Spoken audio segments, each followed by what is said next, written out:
Hello, hello. Let me know if you can see and hear me okay. It's going to be a group energy healing where I heal 129 people in 12 different countries, 13 countries. So let me know if you can see and hear me okay.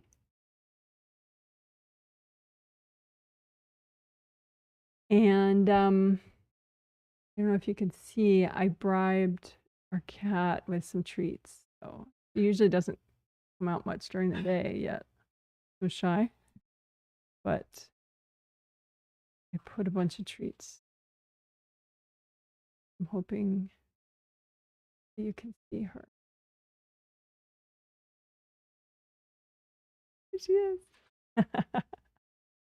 So for a little bit while I talk, maybe I'll have the camera all weird like that just so you can see her more while I talk.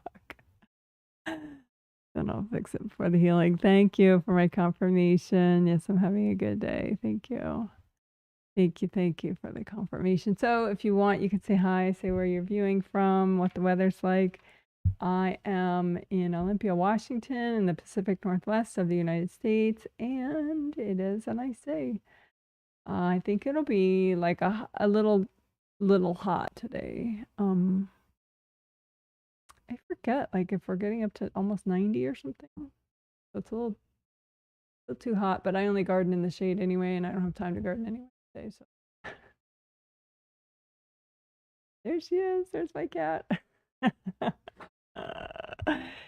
So let's get down to talking about what we're gonna do today.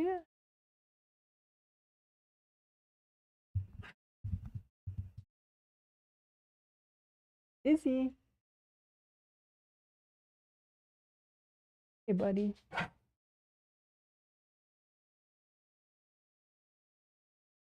Lots of activity.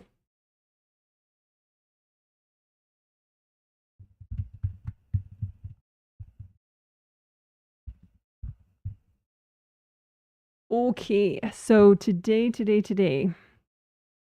So the theme for this whole month is emotions and sexuality. Senses, I think I'm going to stop mentioning because it sounds so boring. I mean, it'll be worked as we work sexuality and emotions. Senses is like appreciating your taste more and, you know, the visual color and the feel of fabric and how the weather feel. It's like a, you know, a connection to your tactile and your taste and enjoying all that. So I think as we work sexuality and emotions, it'll get worked. So I'm probably not going to put it in all the titles just because I only have so many words anyway. Only space for so many words. But anyway, so the theme this month is emotions and sexuality. And this is the second in the set of 3 healings, the triplet set. And we're going to do 2 new things and repeat 2 things from the first healing. So I'll talk about the new things first.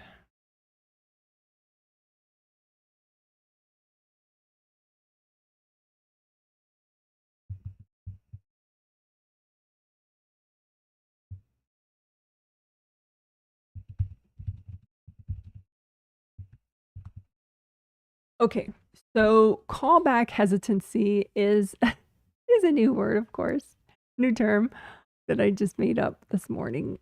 I mean, you know, whatever. It's not like earth-shattering or anything, but don't, you didn't miss something if it's new to you because it's new. So what it means is like you can call back your energy pretty easily, you know, your abilities, your like power, your knowledge, your all sorts of things.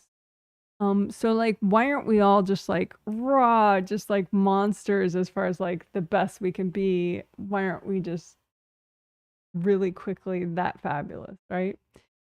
So part of the reason that people don't call back as much as they could, because it's theirs, you know, this energy of whatever, their own courage or their own emotional strength or their own self-love, right?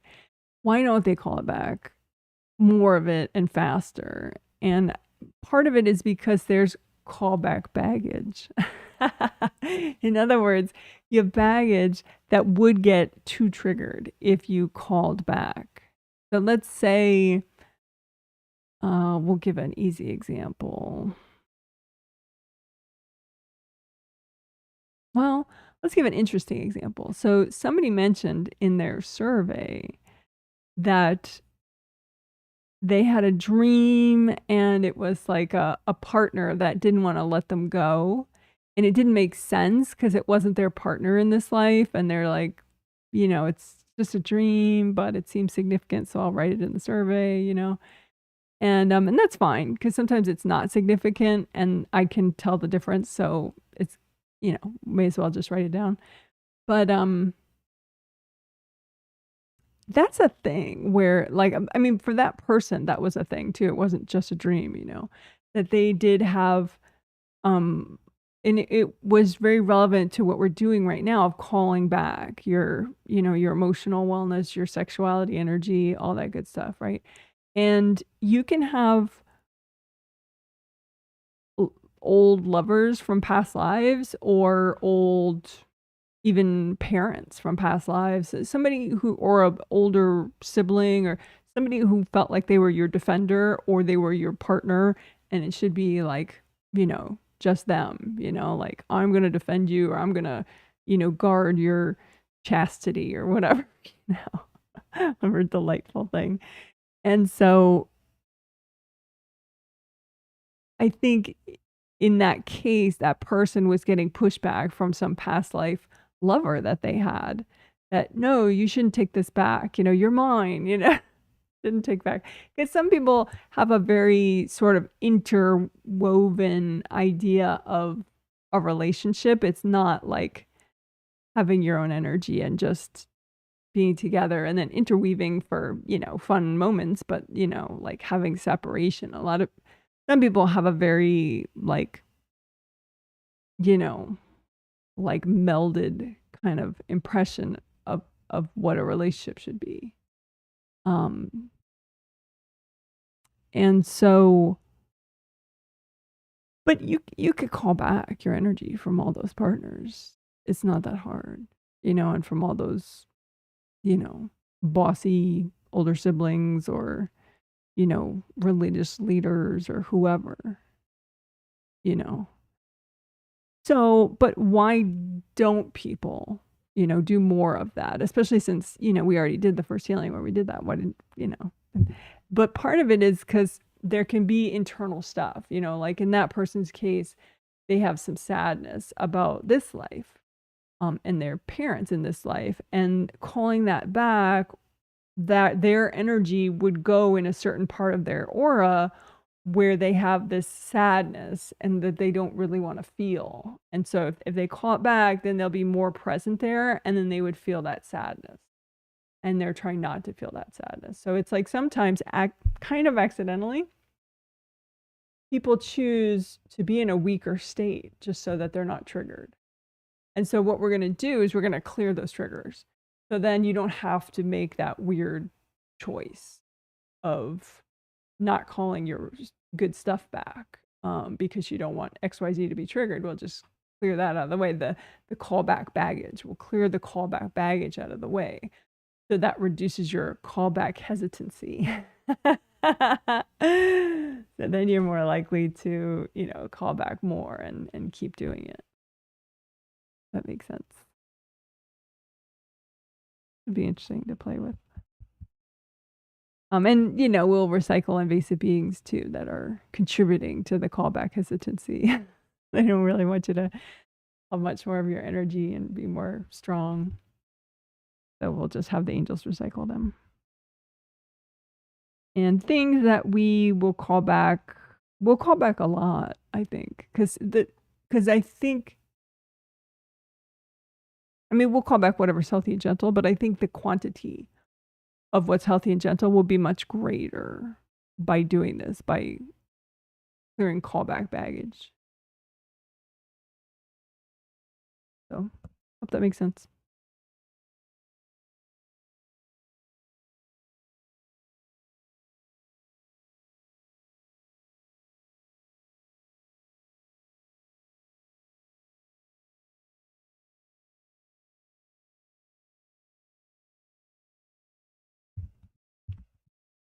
Okay, so this, I think, I may turn off a few people with this, and so I apologize in advance. But trust me, it's about a lot more than just sexuality, I promise. But sexuality is fabulous, so it doesn't have to be about more than that. But for the people that don't really want to enjoy sexual activity, or maybe it's just not the right time in their life for whatever reason, to enjoy sexual activity with someone else. I mean, you could still enjoy sexual activity with yourself and something battery operated or shower head or something or whatever. But saying, even with yourself, it's just not that time of your life. You're like, not going there, Janet. There are other things that would benefit by doing the clearing that we're going to be doing in this section, such as mental clarity, focus, productivity, sleep, and emotional strength, and stress reduction. So it's like if you could skip the sexual activity part with yourself and with others if you want, and just do the clearing exercise and get the benefits to all those other things, because everything's so interrelated, that this clearing would help those other things. Okay. So, and then for those of you that, don't want to enjoy sexual activity or, whatever, it's just not the time in your life that you're going to be doing that. You do it for those other benefits. But for the people, so how are we going to do this clearing? It's essentially going to be like, if you know my work, it'll be similar to like timeline healing. Timeline healing is like you can view like a timeline, a line that represents the passage of time, and one end of it is like now, and then the other part of the line is the past. So recent past, long time ago in this life, and different past lives, right? And so you can see like, okay, well, my baggage that I need to clear, where is it from? Just because it's kind of cool. You can clear baggage not knowing where it's from, but it's kind of interesting to know like, oh, a lot of my baggage on this issue is actually from past lives. It's not from this life, and so it's just interesting. But you just see it as piles on the timeline and you clear it with gold light, just like as if you didn't have the timeline there, right? But it's just interesting, right? But in this case of enjoying sexual activity, we're going to, it does matter more the location on the timeline in a way. I mean, it doesn't, cause any baggage, you just clear it, but it may be informative for you and interesting for you to see where it is on the timeline. So but the timeline in this sense of enjoying sexual activity would be like, like before you're engaging in any activity, and then when it's starting to become enjoyable, and then it's very enjoyable, and then there's hopefully one, or if you're a woman, several orgasms, and then a nice conclusion, and maybe you fall asleep or something, or you eat a lot of food or whatever you do afterwards. So that and you can imagine that just like a timeline, if you want, of start, build up, maximum fun, resolution, happy resolution, peaceful resolution, whatever.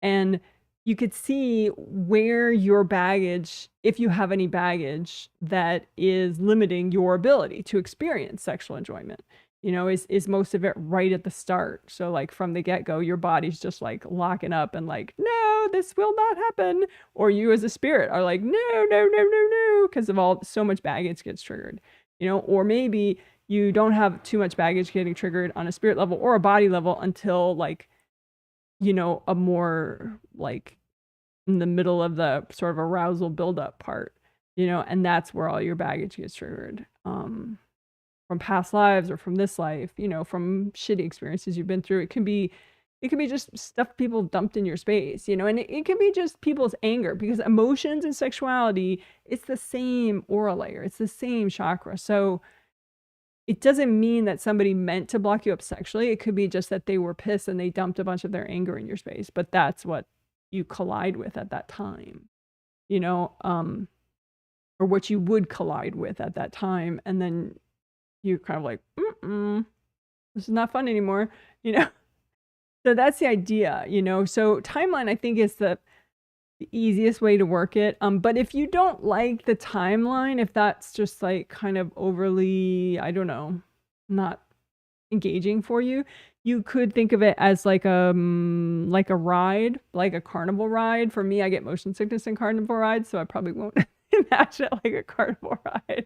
But, you know, you could, you know, okay, I just get on the ride and then it starts getting its most exciting. And then, you know, the ride is slowing down to a conclusion, you know, or like maybe flowers blooming. And so first there's the buds, and then the buds start to open, and then all the buds are in full bloom. And then, you know, the plant is just happily finishing its blooming, you know? So there are a lot of ways to imagine that sort of, you know, build up and then resolution, just so that you can see where the baggage is. But if that's too detailed for you, then just put it all out in front of you and don't worry about it. But I think we will do the progression of time. I'll probably just do it as timeline, because it's like, I don't know, it's just simple. But anyway, so we will work that. And I don't know if that will get my video to be shown less to others, because I know I don't care about YouTube advertising, but YouTube cares about YouTube advertising.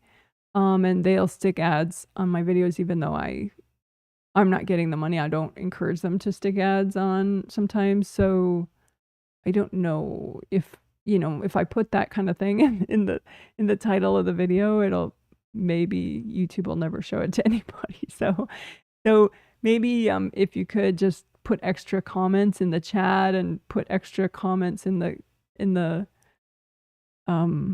comment section once it's a video, just to like help try to convince YouTube to not hide the video just because I talk about sexuality in the video. I heard some YouTubers say that comments of 7 words or more help. Which is kind of unfair, because sometimes you want to just say thanks, you know. But I guess that doesn't help as much as if you're in a wordy mood and you say thank you very much for this great video, Janet. Yeah, that would be enough. But anyway, okay. So that is the other sort of newish, I mean, you know, not earth-shatteringly new, but the other thing we'll do today. And then 2 things are repeats that we'll do.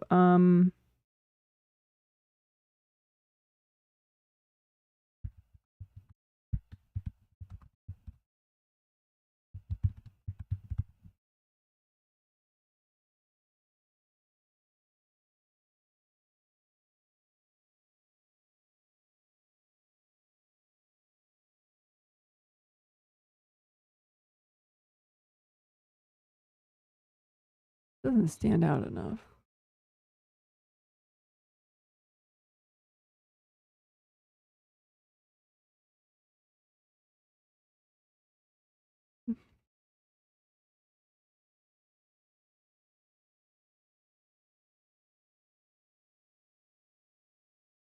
Yeah, we'll say that's good enough. Okay. So calling back innocence and courage and clearing shame.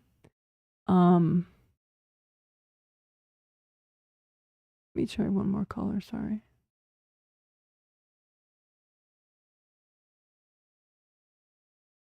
No, that's not gonna work.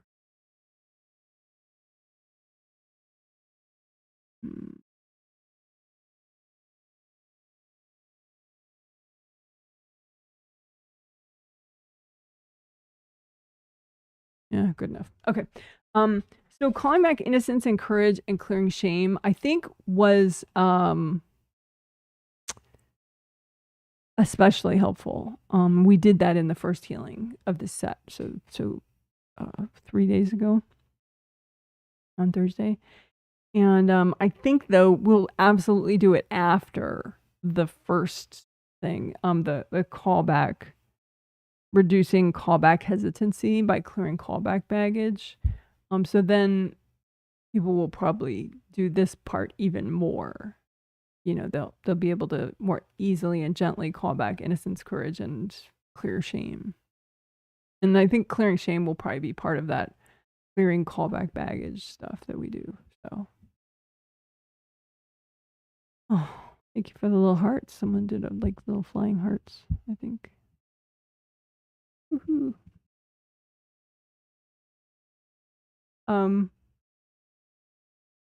So anyway, we're going to repeat that. I think I did see good results with that with people, and I think we could do it more.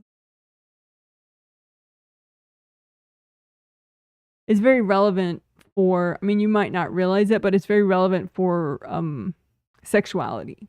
So I think some people did find improvement in their ability to enjoy their sexuality and just sort of have more of a, you know, feminine or masculine energy, whatever they're rocking, whatever they want to rock.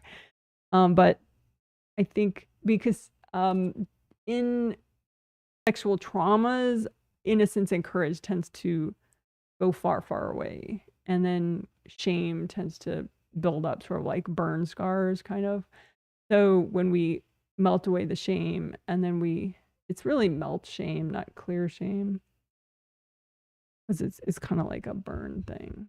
Melt shame. So melt shame and call back innocence and courage. But anyway, it may not be obvious that that does help sexual enjoyment and just enjoying whatever gender you want to rock, you know, like that energy of beauty and sort of, you know, emotional charisma, kind of, however you want to say it.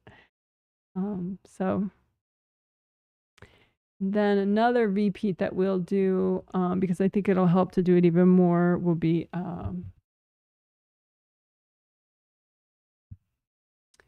so clearing peripheral blocks.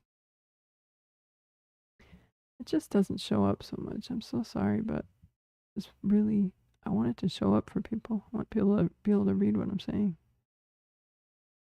See if that works.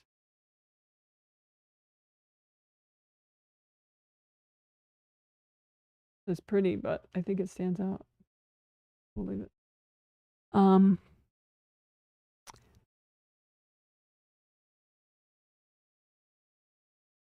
So clearing peripheral blocks was sort of a new concept that we did 3 days ago, where it's like the blocks that you have in your outer part of all your auras, they are key for boundaries and aura strength if you clear those blocks. So I was calling them peripheral blocks in the peripheral areas of your auras. So for astral and physical body aura, it's easy to describe. It's like layers 7, 6, 5, and 4. I would call peripheral areas. And the Wei Qi auras that are in those same areas, because Wei Qi auras don't have layers. Harder to describe, so that therefore I just say peripheral areas. So the peripheral areas of your Wei Qi auras and the peripheral areas of your astral body and physical body aura, as opposed to the core areas of all those 17 auras. So if you clear the blocks in these peripheral areas, then it takes the pressure off of the blocks in these core areas. So then you're more likely to just release them. And that's good because one of these core areas is your second layer, which is emotions and sexuality, which we're really, really, really, really trying to help you to release there in a, you know, safe and gentle way.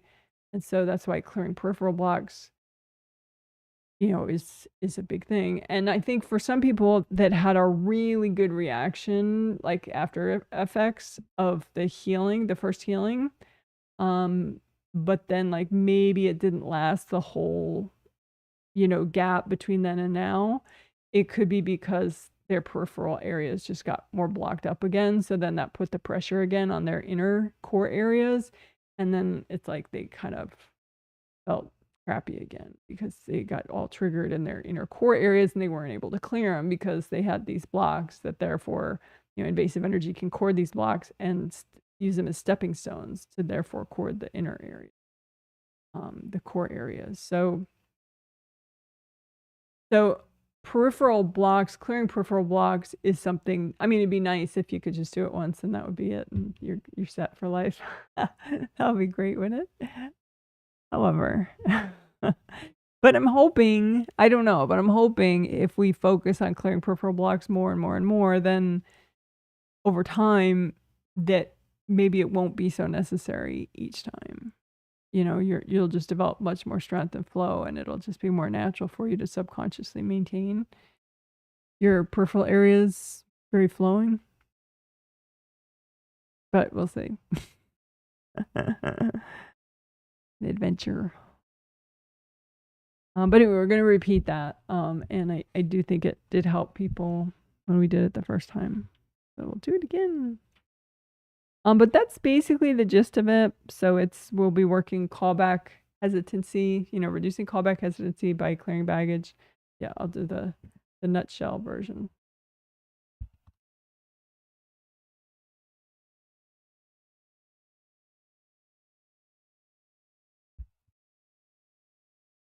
So this is what I think we're going to do. Of course, we may do something else cool that I don't know yet. So I'm not putting it in this. But okay, so the nutshell is 2 newish things, 2 repeated things. The 2 newish things are reducing callback hesitancy by clearing your callback baggage so that then you're more willing to call back a lot of your good stuff because there won't be so much triggered.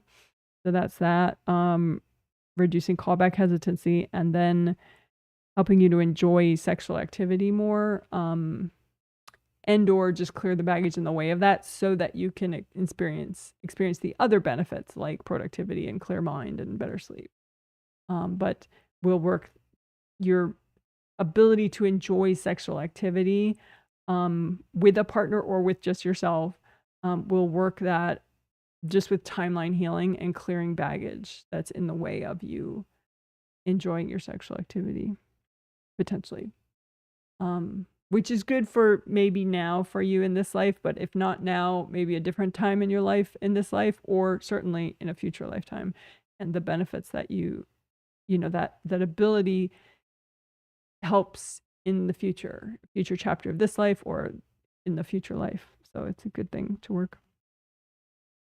And then the 2 repeats are calling back innocence, courage, and clearing shame, and clearing peripheral blocks so that this part of the outer parts of your auras are stronger and more flowing and more protective. So then you have less pressure on the inner core areas of your auras so they can release better. You can just feel more comfortable. That's it in a nutshell. That's so nutshell. That's me trying to say things in a nutshell. Trying. Okay, so I take a look at chat comments. We don't have a lot right now, but if you are viewing and you want to say hi, feel free to do that. Just, you don't have to be very self-revealing. Just say a quick hello. That's fine. Or not. You don't have to, but have fun. All right. So we can see and hear you. Thank you. Hello, sunny in Orange County, California in the US. I hope you're having a good day. Yes, so far so good. Thank you. Hi from Chicago, 89 degrees and sunny and very hot. Yes, that does sound hot. I wonder how humid it is though, because that's the thing for you guys. It's like, it'll be that hot and humid. And then it's harder to handle. I'm wondering how the humidity is there. Like what's the feel like temperature? Someone says hello, Janet and everyone. 104 degrees in sunny Las Vegas, Nevada in the US. Well, hello to you. All right. Well, hello, and hello to all the people. I didn't say where everyone's viewing from this time, and that's always, I don't know, I like that. So I'm going to say that. So this healing, I will be healing 129 people. This set of 3 healings, I'll be healing 129 people in 13 countries. And I think this is accurate. I revised it a little bit based on somebody's survey that they mentioned where they are. So 102 of the people are in the US, 2 are in the UK, 5 in the United Arab Emirates, 5 in Canada, 3 in South Korea, 3 in Qatar, 3 in Ukraine, 1 in Bermuda, 1 in Portugal, 1 in Norway, 1 in Japan, 1 in Taiwan, and 1 in Indonesia. So hello, hello, hello to everyone I'm healing. Isn't that so cool that everyone can be all sorts of different places? I love that. Okay, cool. All right, so we'll do 3 minutes of quiet, during which time I'm finishing my prep. And then at the end of that quiet, I'll be starting the healing. And for the first minute or so, I won't talk when I'm healing. But then after that, I do talk and say what I'm doing out loud as I do it. So you could use it as a self-healing walkthrough if you want. No matter what your level is, if you're an adventurous newbie or you're a veteran healer, self-healer, or even a pro healer, there'll be lots of good stuff for you to learn and just have fun with. Okie doke. Energy geek fun.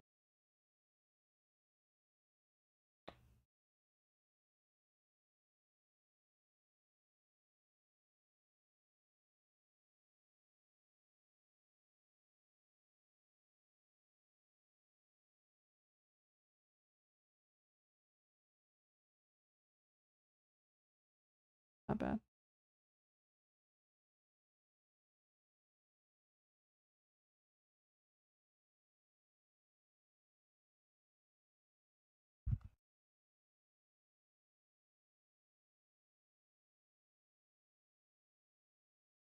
Okie doke.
Okay. Thanks for waiting. So, you have hand chakras, one in the palm of each hand. They're pretty big, actually. And you can set them to a metallic gold color. So as they spin, they generate gold light.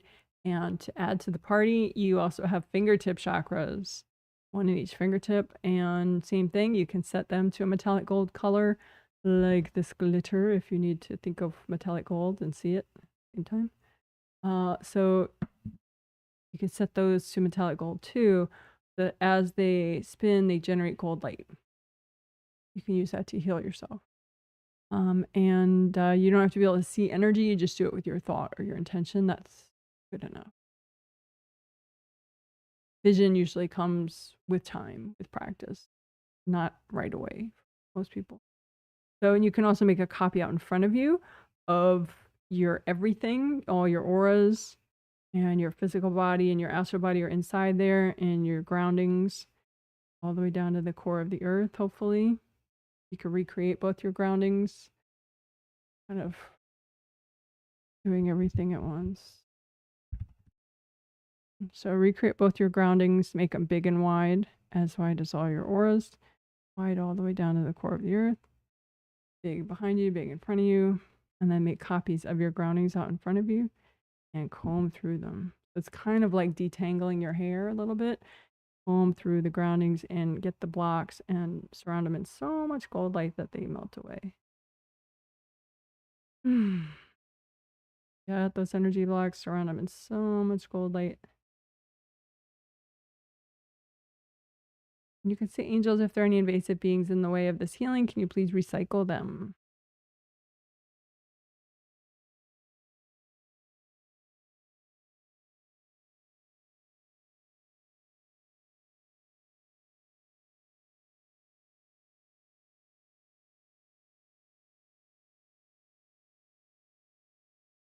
And so let's specifically do neck, shoulders, arms, and hands.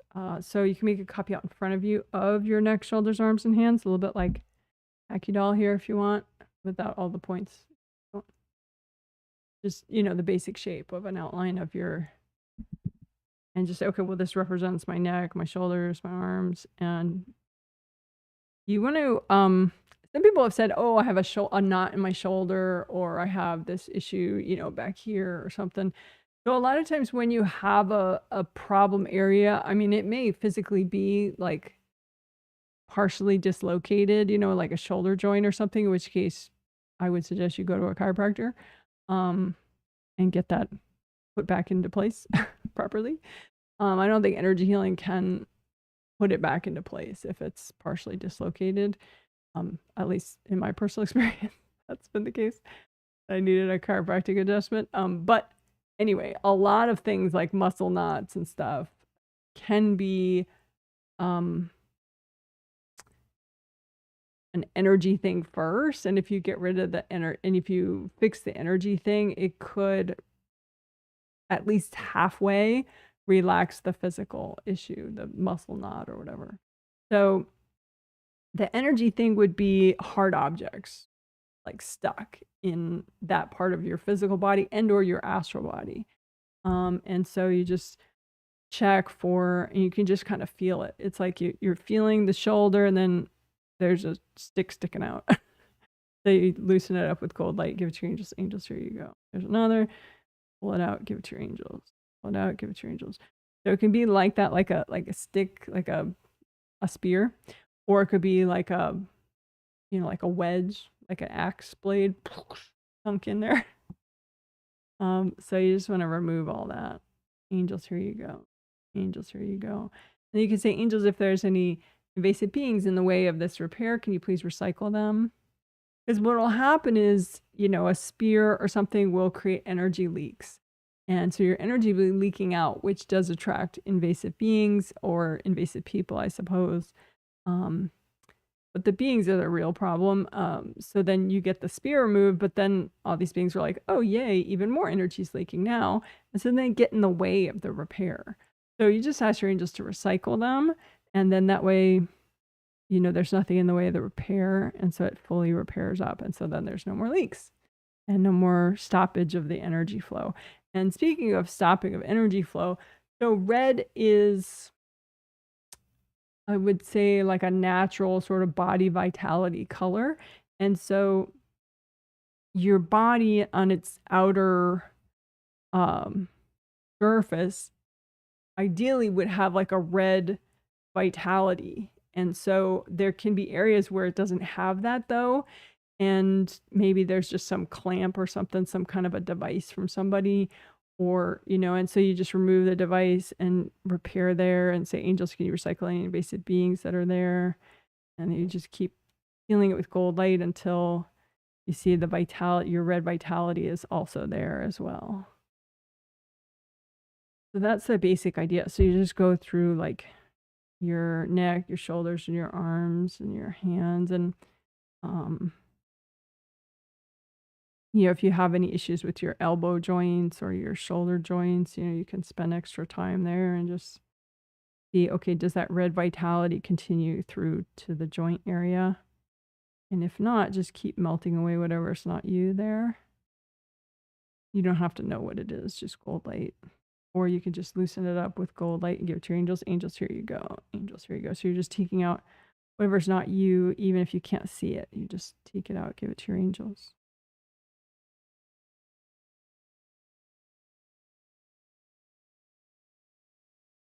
All right, good enough. Good job, good job. That's basically just to get your hands going nice. I guess we could also do a little TLC for the hands and the wrists. So use gold light from one hand to melt away all the junk that's not you in the other hand and wrist.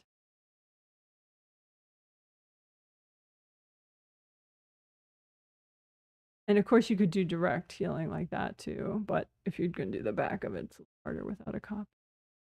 But so anyway, just a little bit of extra on your hands and your wrists. Is the more that you're here in your hands and your wrists, the more you can keep them unblocked, so they generate more energy. And also, you can begin over time to feel. So you can feel like, you're feeling a copy of your shoulder and you're like, oh yeah, I feel like energy spurting out, or I feel something weird there. It must be hard objects. So you lift out the hard objects and then you ask your angels to recycle the invasive beings, and then you keep using gold so that it repairs, and you're like, yeah, now it's smooth. That's cool. Now you over time you will probably be able to feel like rips in your auras, things like that, cool stuff. So you want to try to, don't just be like, say your intuition is much stronger than your vision or your ability to feel with your hands. Don't limit yourself and say, oh, well, I'm an intuitive, I'm not a clairvoyant, I'm not, I can't feel energy with my hands. It's just think of it as not yet. At this time, I don't see much when I look at my energy, or at this time, I don't feel much with my hands. I use my hands to heal, but I haven't, the sense of like, whoa, there's something there. I haven't felt that yet, because these things, you have the abilities that, you have that potential. You have the same chakras, so you have the potential of getting present and being able to feel that, like, whoa, what is that, So, and it's good because that way people or invasive beings, you're much harder to control and shut down if you can use all these different abilities. Because then one day, maybe your vision is much less than it usually is, but you can still use your intention and affirmations, and you can still hear your angels maybe, and you can still, use your hands to heal you, and maybe you feel it, or maybe you just do it without feeling a lot in your hands, So it's good to be flexible like that and just use everything. All right, so that is kind of interesting. I'll try to make that into a chapter.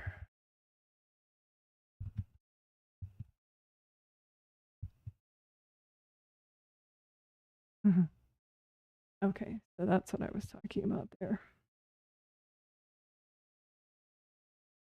Don't limit yourself and just be like, well, I don't see it. You can say, I don't see energy yet. That way you're not, you're not giving up. that possibility to evolve and increase your ability, increase your use of your abilities. All right.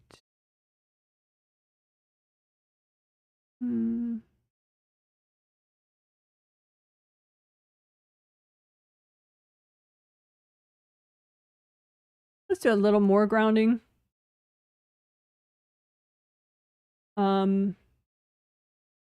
So just imagine both your groundings out in front of you, make them both red or orange or yellow. So because if they're both the same shade of the same color, it just helps you to be more present.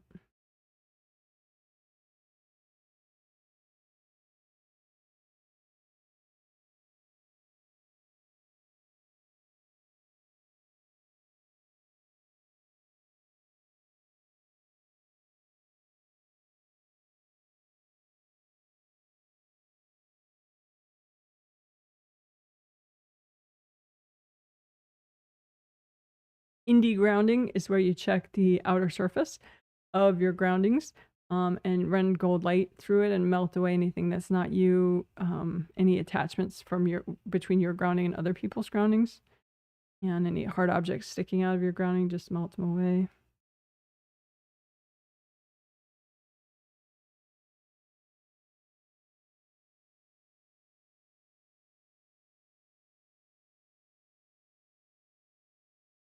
All right, good enough. Good job, good job. Woohoo!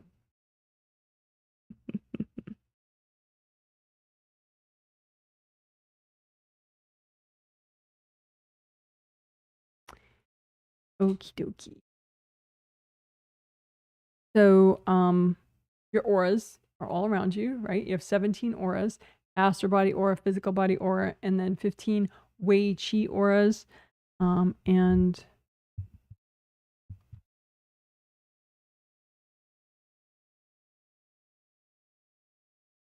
Wei Chi is a traditional Chinese medicine concept, and it's your strong boundaries energy. So let's repair them all at once. You can get rips, absolutely. People can throw energy, usually subconscious, but you might piss them off for some reason or whatever, and so they'll throw energy, and that can tear your aura. Of course, the more flowing your aura is, the less it will tear, the less easily it tears, and the less deep the tear would be.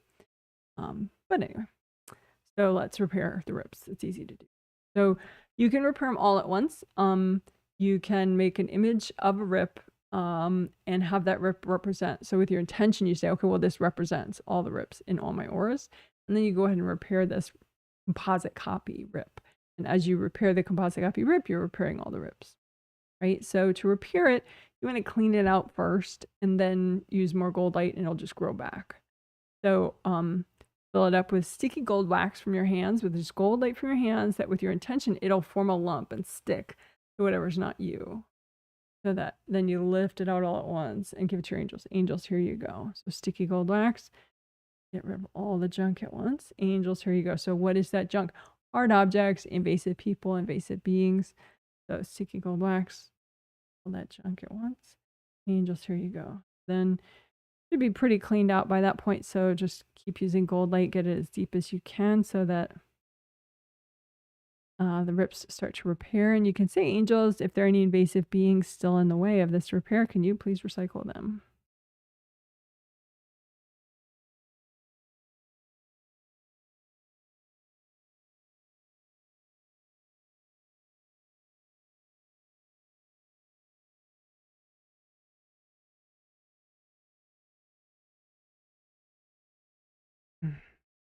Okay, and let's do it again, because you may that probably repaired most of them, but you may have one or two rips still, and so we'll get those quickly. So make another composite copy and just say, okay, well, this represents any leftover rips that I still have, and we'll do the same thing. So sticky gold wax, lift out the junk, angels, here you go. Sticky gold wax, lift out the junk, angels, here you go. Get the gold light nice and deep in there. Angels, if there are any invasive beings in the way of this repair, can you recycle them? Maybe there's some stubborn hard objects, lift those out with gold light. Angels, here you go. Angels, here you go.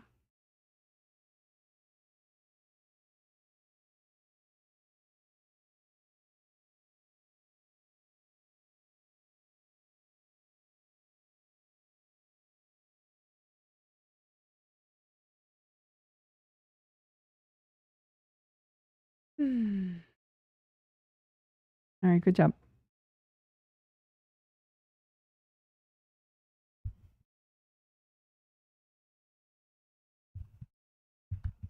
So this is not a standard part of the 5 essentials that we do a lot. The 5 essentials are grounding, aura repair, creative ring repair, chakra repair, and then good karma window repair and base of skull points. So those are the 5. But this I'm sticking in here just because I feel like people might need it. So what is resistance? Resistance is like it's like a part of you is maybe just subconsciously, but if you're in resistance, a part of you is like clenching. Like it's like a like politically people will say, oh, I'm a part of the resistance, and that's different. That's something else. That just means like I'm a rebel and I'm not bowing down to oppressive powers, something like that. So that's not what I'm talking about. What I'm talking about is very internal thing, and it has to do with whether or not you are kind of fighting you're in a sort of inner turmoil or not. Because spiritual strength and inner turmoil don't go well together. So non-resistance is like you observe and you have flow and you have strength and power and presence. And you just like, you're just a badass, There's no like, So we're going to clear the energy blocks causing inner resistance so that you're more likely to be non-resistant and just be able to observe and have your flow and have your presence. Because that, it's a stronger position to be in, and also it'll allow you to clear more because you tend to get a nice ripple effect. If you're in non-resistance, then you might clear some baggage, and then other baggage clears, and other baggage clears, and other baggage clears, just like as a beautiful ripple effect. Versus if you're in resistance, it's like you have to chip away every little piece and work really hard to clear every damn little thing that you're stuck on. It'll take forever, So non-resistance really helps you with efficiency as far as energy clearing and repair and growth. So that makes sense. So that was explaining. So now we will do. Okay. So we'll do it easily. Just make a big old blanket out in front of you, or just piles without the blanket if you don't like the blanket. But make a big old blanket out in front of you and pile onto it any inner baggage that is causing you to be in resistance and kind of clench up and, be too tight, right? So put all your resistance baggage out in front of you and then say, angels, is it healthy and gentle to clear all this right now? A couple deep breaths while your angels possibly edit your pile if needed. And then, angels, can you please recycle any invasive beings that are hooked into this stuff? Deep breath while your angels do that for you. So then now it's just a bunch of baggage, maybe with some people cording it subconsciously. So it'd be nice to melt away those cords. Just use gold light, melt away anybody's cords, melt everybody's energy out of the piles. So it's just some energy blocks, and then just keep using gold light so it all melts. Or if you're healing yourself, you can just at that point blow it all up. Or melting with gold or blowing it up.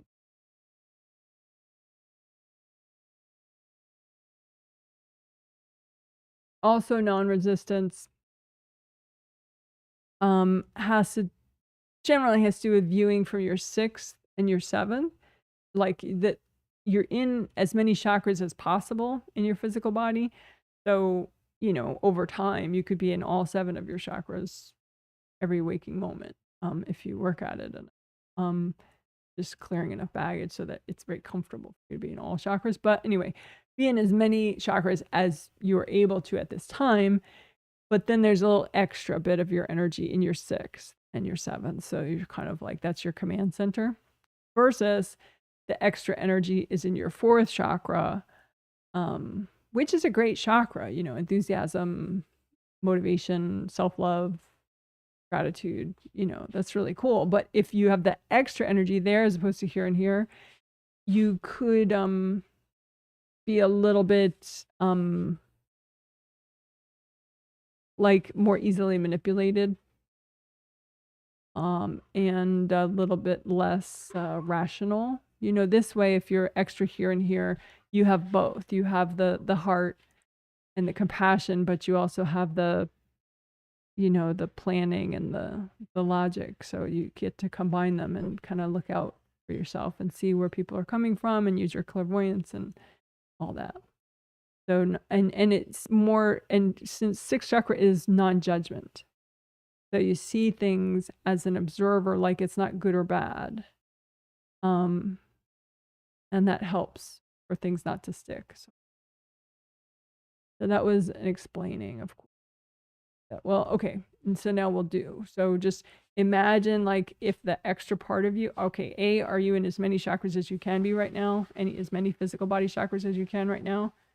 So 7th, 6th behind your forehead, 5th, 7th in the top of your head, 6th behind your forehead, 5th in your throat, 4th in the center of your chest, 3rd at your solar plexus, 2nd below your belly button, 1st chakra at the base of your spine.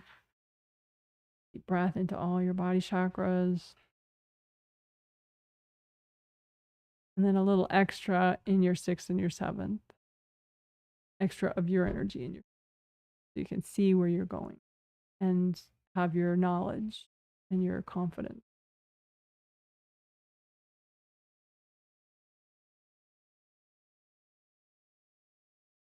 So if you ever get stuck in like drama, because the worst part of if you're viewing from here, 4th, is if your 4th gets stuck, because then you get really sort of lost in your own bitterness and resentment and, you know, sourness. So if that ever happens, just, you know, practice taking the elevator up, you know, from your 4th to your 5th to your 6th, and just be in 6th and 7th.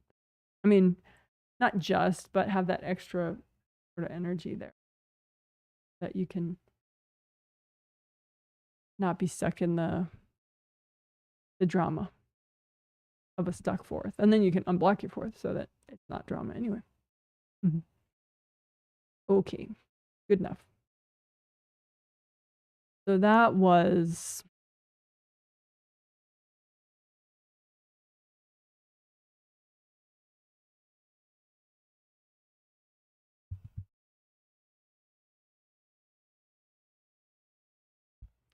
okay.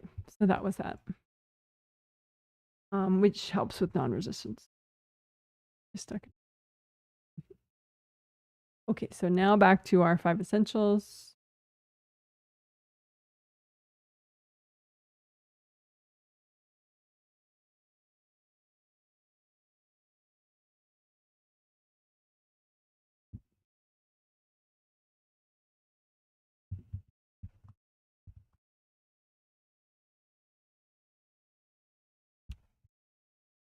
I think I like that, but I want to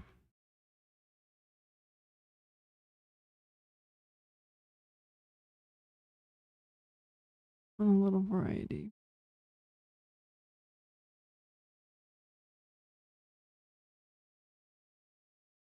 Yeah. Okay, so creative rings are above your head. 1, 2, 3 gold rings, and you want them to be repaired and just for you, so they can generate lots of gold light. And that gold light forms a nice cushy force field right there, and then gets sent down to your major chakras along your spine. So it's really useful. But like all useful areas of your energy field, if they get messed up, it doesn't feel good. So if your creative rings get messed up, they might have cords going into them, which pops out the flaps. So they stick out like that. So this is an irritated state. That's like if you view creative rings from top down and they're irritated, the flaps would be popped out. So what we're going to do is we're going to repair any breaks or missing chunks that you have in your creative rings, and we'll melt enough cords so that the flaps fall shut. So it's a nice smooth outer surface. So then they can just focus on doing their job and generating lots of gold. So copy of your 3 gold rings out in front of you. Melt the cords from other people. And the cords from invasive beings, you can just have those invasive beings recycled. So you can say, angels, can you please recycle any invasive beings screwing with my creative rings?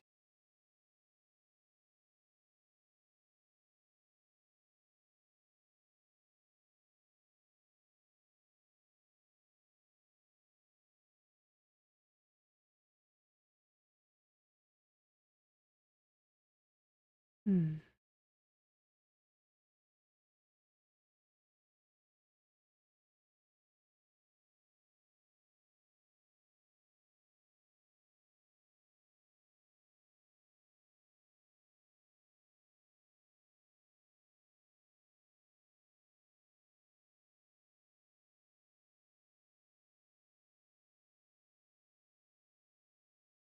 And kind of like what I was talking about with the peripheral blocks. And if you clear peripheral blocks, then there's less pressure on these inner areas, the core areas of your auras. So same thing if you have your creative rings, and then way above your creative rings, there could be anywhere above, but especially way above, there could be blocks. And if you clear those, it just releases a lot of pressure from your creative rings, because people and or beings could be courting those blocks and then sending their energy further inward towards your rings, towards other blocks around the rings, and then towards the rings. So you just unblock this whole area, melt all the blocks, so that then it's just flowy, strong aura, allowing your creative rings to be much safer and just to relax and do their job.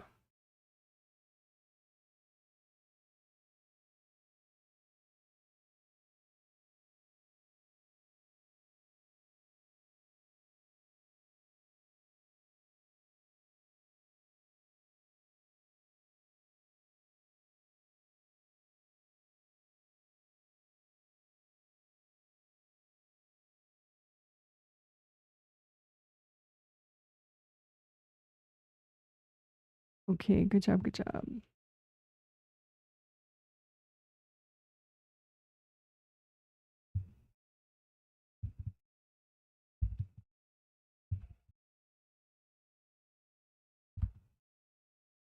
Okay, so your chakras, you have a whole bunch, right? So the major 7 astral body chakras and 7 physical body chakras, those are along your spine. Then you have chakras everywhere, really. You have all the acupuncture points, those are chakras. You have chakras in each, along your major limbs to keep energy flowing. So the major ones are the 7 astral and 7 physical, but then all the others I call minor chakras, even though they're super important. So let's repair and unblock them all at once. So just make a copy like this of and have it represent all your chakras, major and minor, because this is the basic shape of a chakra, an open cylinder. So just make a copy of a chakra and say, okay, well, this, with your intention, you say, okay, it represents all my major and minor chakras. And then go ahead and use gold light from your hands, melt away cords from other people, melt energy blocks. You say, angels, can you recycle any invasive beings messing with my chakras?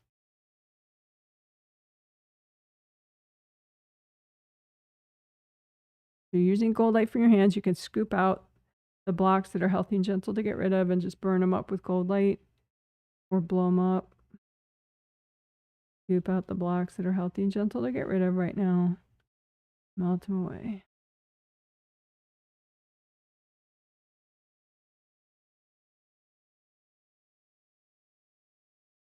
You can do different things, like you can make a big gold basin of gold light and just dunk the chakra copy in that and move it around and just let it soak in the gold light, the gold water. Pour it out, get like a gold bottle brush and go in there and scrub it away. All the gunk out onto your gold bottle brush. Give it to your angels. Angels, here you go. Of course, it's a magically gentle gold bottle brush that just, with your intention, it's not magical. you know, so make another gold bottle brush and just get rid of any gunk that's healthy and gentle to get rid of, and give it to your angels. Angels, here you go.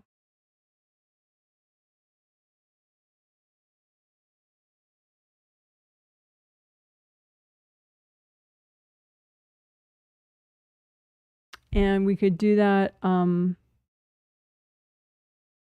again with just the worst chakras. So we did all, and now we'll do worst.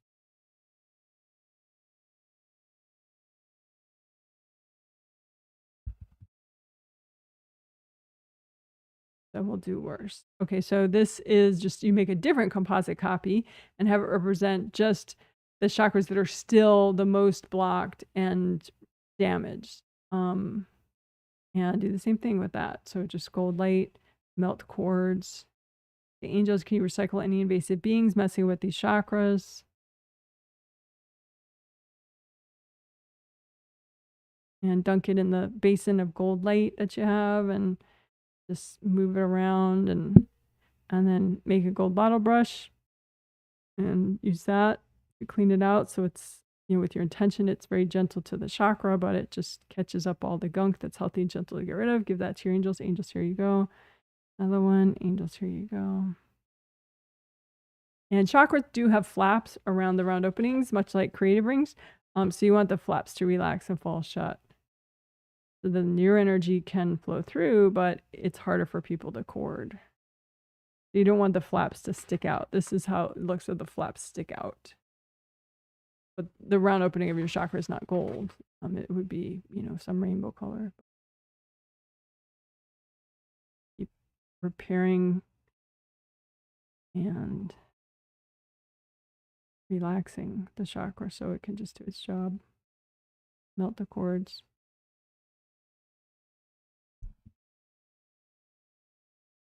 All right, good enough. Good job.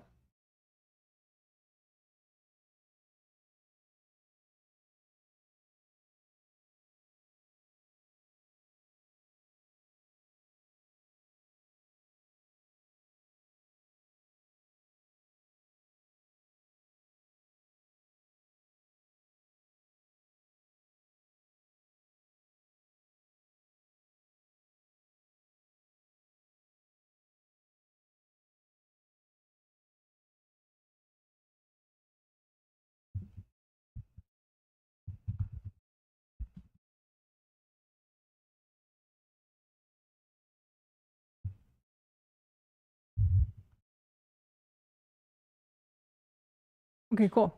So now we'll do the behind the head stuff. Good karma windows are a part of you as a spirit, so part of your astral body aura. There's 7 windows, 1, 2, 3, 4, 5, 6, 7, 1 in each astral body aura layer, and they look like triple frame windows, which is, this is what I mean. This is the basic idea of what I mean. So triple frame windows, and each one would be the color of that layer, your energy in that layer of the aura. So if you do rainbow system, red, orange, yellow, green, light blue, deep blue, purple, then that's what the color of these windows. Red, orange, yellow, green, light blue, deep purple. You don't really have to worry about the color. Just use gold light to repair and unblock and melt away anything that's not you.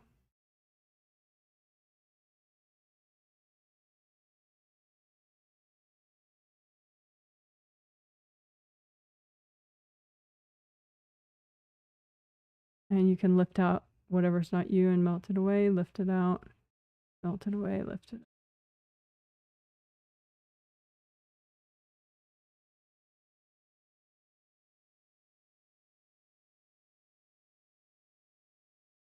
And sometimes it's like you can go through them and just think, okay, like intuitively, okay, is this one a good boundary for me? Is this one a good boundary? You know, because if it's protected enough, if it's repaired enough, it will only let in your good stuff, you know, and not like some skanky invasive being or some invasive person, right? So you want to check each one just quickly if you have time, if you feel like it, you know, just to see, okay, is the 7th one safe for me? Is the 6th one safe for me? Safe meaning properly repaired, unblocked, and not full of. So check 7th, just 6th, just 5th, 6th, 4th. And once you find one, if you do find one that's starting to get, that's too banged up, just use lots of gold light. And just burn away whatever's not you. There could be invasive beings that are already stuffed in there from before. You say, angels, if there are any invasive beings messing with these good karma windows, can you please recycle them?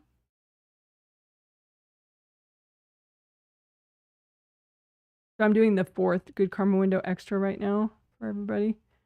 But you can, you know, do whichever one you need the most work on.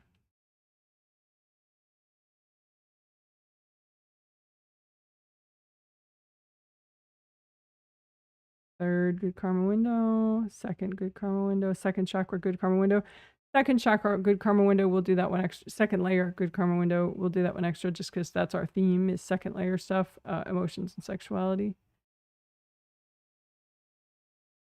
So there could be religious stuff stuck in there from past lives or this life, some kind of religious rules from other people that got stuffed in here.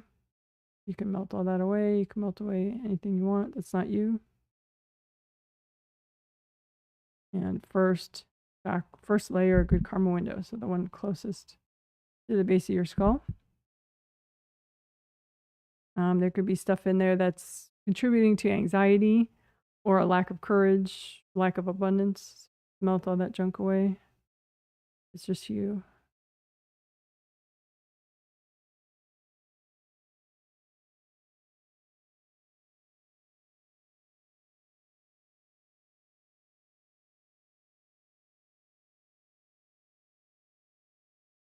All right, good enough. So that's good karma windows. The base of skull points are shown there. So those 2 horizontal rows of points, that's what I call the base of skull points. So at the level of the top of your earlobe and at the level of the bottom of your earlobe, those 2 rows of points. That's what we're going to be working. And each one of those dots is actually a chakra. In this case, they're oriented this way because those meridians are going this way. Some are going upward, like that one in the center. That's the GV meridian right there. It's going, the flow is going upward. And the yellow line, that's urinary bladder meridian. At that point, it's going downward. And the one out from that is like a greenish blue, and that's the gallbladder meridian. And at that point, it's going downward. Not that you need to know that, but in case you didn't. So the idea is all these meridians, I mean, in the diagram, they're different colors just so you can tell them apart. But on an energy level, red is good for all of them. Any body, vitality, body stuff, red is great. So all the meridians. So you can just use gold light. You could bring up red earth energy. You can make a red grounding just for your base of skull area and all those points. So make a red grounding that comes straight up from the core of the earth. You could do a little physical massage as you just let junk go down that grounding.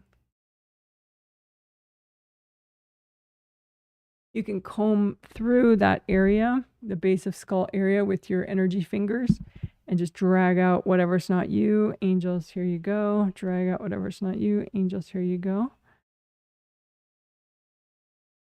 Sometimes it's energy blocks, and so you can drag out all the junk that's not you, that's healthy and gentle to get rid of. So you comb through the base of skull area and through the auras behind it and just gather all that junk and say, angels, if there are any invasive beings hooked into here, can you recycle them? And then it's just cords from people and the blocks themselves. So just melt away the cords from people, melt everybody's energy out of these blocks, and go ahead and melt the blocks.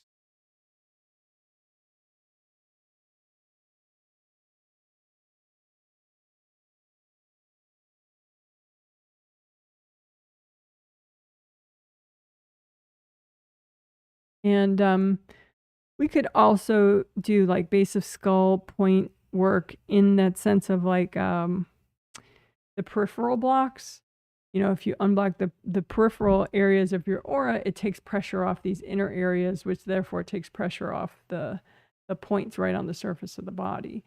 So you can think of the base of skull points and then trace outwards towards these outer parts of these auras and just unblock those extra so that, and you can think of those blocks and say, angels, if there are any invasive beings hooked into these blocks, can you please recycle them?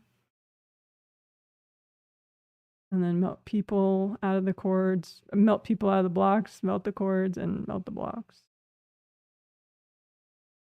So again, think of these base of skull points and trace outward to the peripheral areas and just see if there are any energy blocks that you need to clear.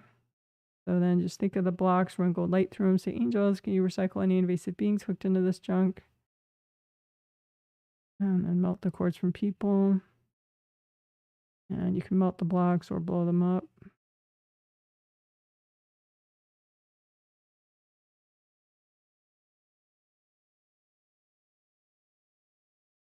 All right.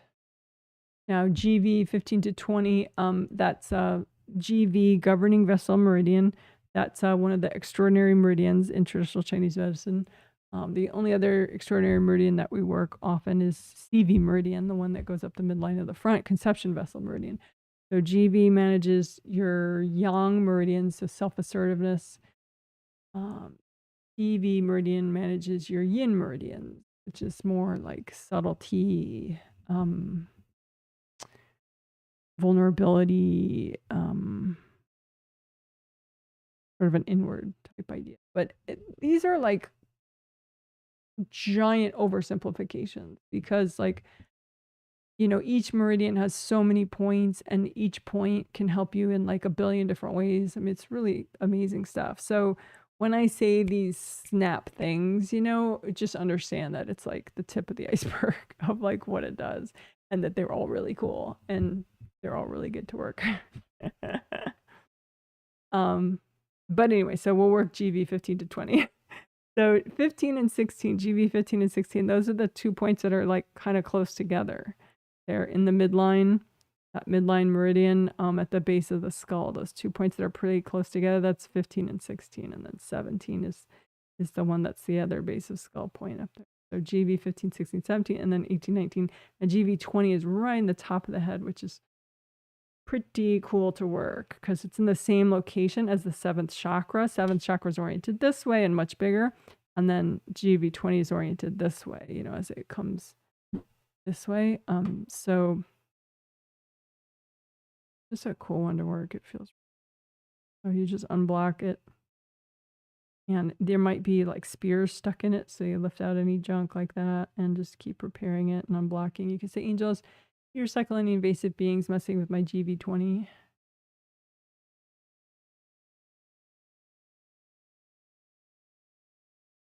And again, lift out any hard objects stuck in there. Repair.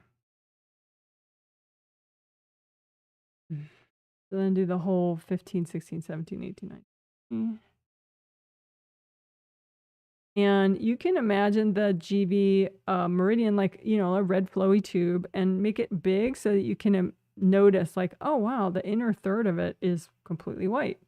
You know, and it's probably an invasive being or several. So just say, angels, can you recycle any invasive beings in this meridian? That does. And then it could just be energy blocks and somebody's energy is coming in at a certain damage point. So just look for where the energy that's not yours begins and just do extra healing right there.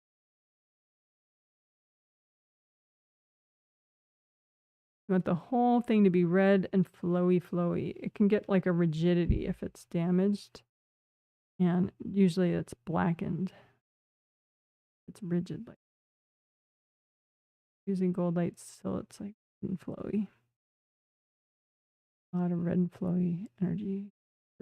Sometimes too, you can help the whole meridian pretty quickly just by doing the first point, unblocking the first point of a given meridian. So GV1, governing vessel meridian 1, starts at the your like crotch area, a little back because it goes up the back. So, but GV1, you can imagine it just like an energy center like this and unblock the bottom of it, the beginning of it.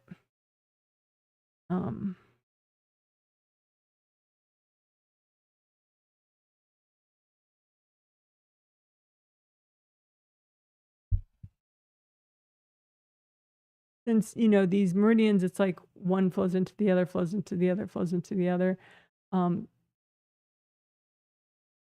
The first point, if you like let the pressure off of that one by unblocking it, you know, it can help be a really nice ripple effect.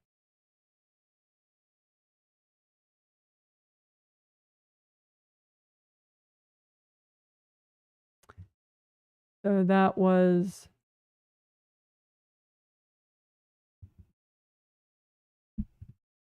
we also did GV1.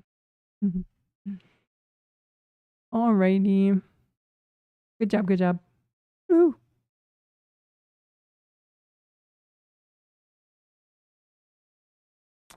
I guess we could do a little bit of like, you know how we did the peripheral areas to help all the base of skull points. We could do the peripheral areas to help GV 15 to 20. Like think of like, okay, here's the edge of all your auras.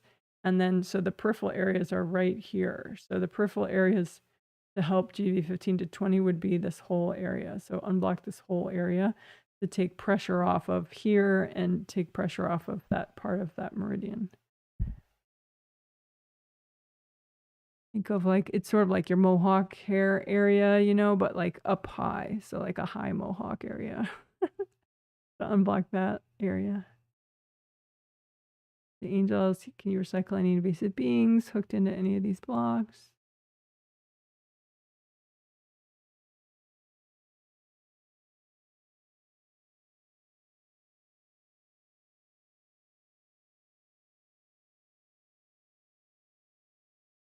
All right, good job, good job.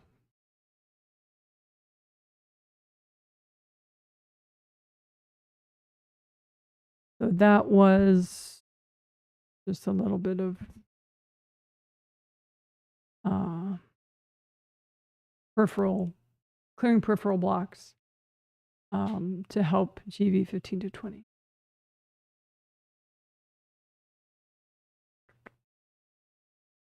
How about that? We're getting so technical.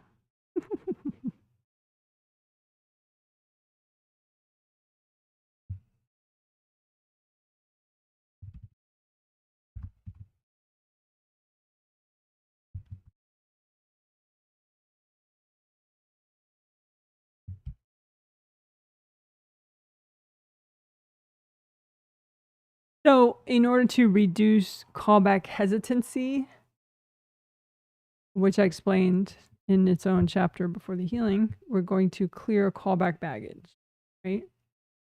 So that is like, okay, you could call back so much of your creativity and power and sexuality and focus and, you know, time management ability. But sometimes you don't call back as much as you could within that whole healthy and gentle limit because you don't want certain things to get triggered. You don't want to feel some grief or some sadness or some loneliness or some fears or whatever that would trigger if you were way more present and you brought back a lot of good stuff. So let's clear that junk that you don't want to get triggered so that then there's nothing stopping you from calling back as much as is healthy and gentle. Okay, so we'll clear back callback baggage. So make a big gold blanket out in front of you, pile onto it whatever baggage. You don't even have to look. You can make a big gold privacy curtain if you feel like it's freaking you out to look, you know, but just put onto your gold blanket any inner baggage that you don't want to deal with that you're afraid might trigger if you bring back your power. Like if you're finally confident enough, you know, or you're finally creative enough, or you're finally focused enough, you're finally, you know, actually enjoying enough. What's going to get triggered, you know? So just put all that baggage, that reluctance, the baggage that's causing you to be reluctant, right? Put it all out in front of you and say, angels, is it healthy and gentle to clear all this right now? Just a couple deep breaths as your angels may edit your pile if necessary.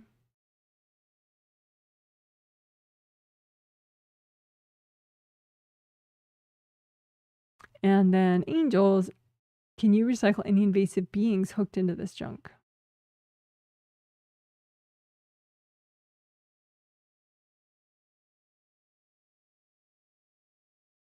And then just you can pull up the baggage or melt it, you know, just keep melting cords from people out of this baggage too, because that'll help reduce backlash if you melt cords from people and clear them out first before you blow. But then they don't really feel it much. So you're less likely to get the sort of, hey, what'd you just do? Kind of whack. Wash everybody out, and then you can blow up the baggage or melt it away. Gold light. So let's do it again.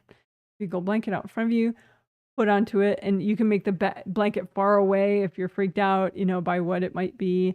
But just, or like I said, have a privacy curtain or like privacy, just like a bunch of protection gold flowers in between you and the blanket. And just put onto it all the inner baggage that you don't want to get triggered if you were to bring back all your creativity or enough of your confidence or enough of your courage or enough of your sexual enjoyment or whatever, you know, what's the baggage that you're like, oh, but that'll get triggered, you know? So put all that out in front of you. The angels, is all this healthy and gentle to clear right now? So they can double check it for you and just keep breathing while they do that. And then angels, can you please recycle any invasive beings that could be hooked into this junk? Deep breath while your angels do that for you. And then go ahead and melt people out of this pile, melt their cords, melt their energy out. Use gold light from your hands, melt everybody out. And then you could just blow all of it up or melt it with gold light fully. And if any of it's left over, you could wrap it up in gold light and give it to your angels. Angels, can you help me with this?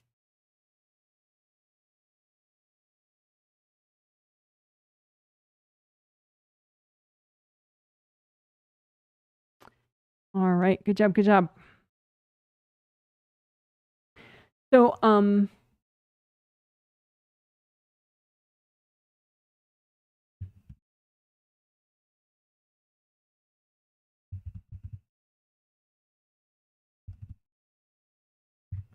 so your angels are actually recycling the beings for you, but you know, that takes a lot more space to write out. So recycle beings. So we already did that to a certain extent, but we could just look to, you know, like imagine yourself and imagine, you know, if there are any invasive beings still that are invested in you not getting more powerful, more creative, more sexual, more whatever. And just imagine those invasive beings and just say, angels, can you recycle these beings?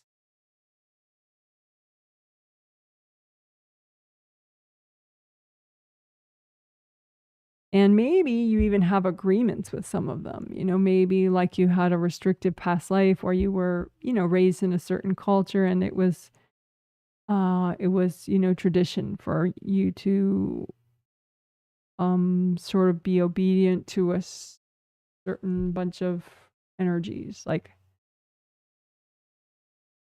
yeah, we don't have to get into too much detail, but you know, maybe just you've been in some weird situations before, and so you have agreements with invasive beings that are invasive beings, so it's not good to have agreements with them. So just imagine, you know, yourself, and then if you have any invasive beings like that, that just, you know, they don't want you to progress. They're invasive beings, but yet you have an old agreement with them, and just imagine the old agreements with like, you know, as like pieces of paper or rocks or twigs or however you want to imagine them, and just run gold light through these agreements and just say, angels, can you help me, you know, update or clear these agreements, whatever is in my best interest, which, you know, of course clearing is, but if you're hesitant, you can say it that way. There's just lots of gold light and melt away these agreements. And once the agreements are gone, you can say, angels, can you please recycle all those invasive beings? That's that. Oh, right. Good job.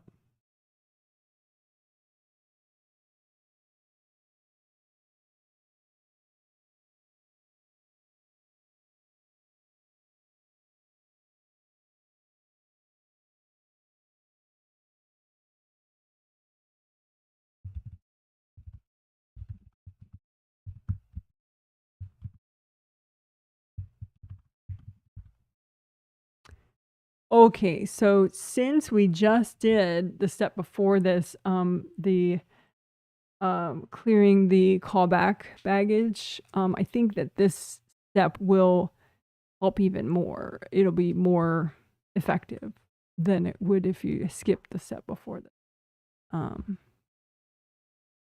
So anyway, calling back innocence and courage, and clearing shame. It's really good to do, especially if you've been through some kind of trauma, in this life or past lives. And I mean, technically speaking, there's nobody that hasn't been through trauma in this life or past lives. The question is, have you fully healed from the trauma that you've been through? And so just in case, maybe you have a little bit leftover healing that you could do, a little bit extra restoring yourself, from these experiences. And this would be very good for that. And it's easy. So we'll call back innocence, courage, and we'll melt away shame energy.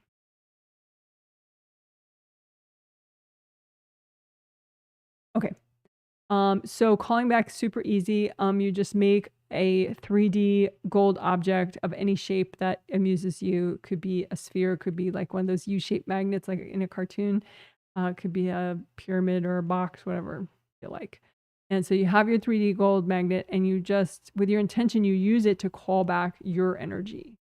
And really any energy that's healthy and gentle for you to call back, that's helpful for you now at this time. But specifically, we're going to also do innocence and courage.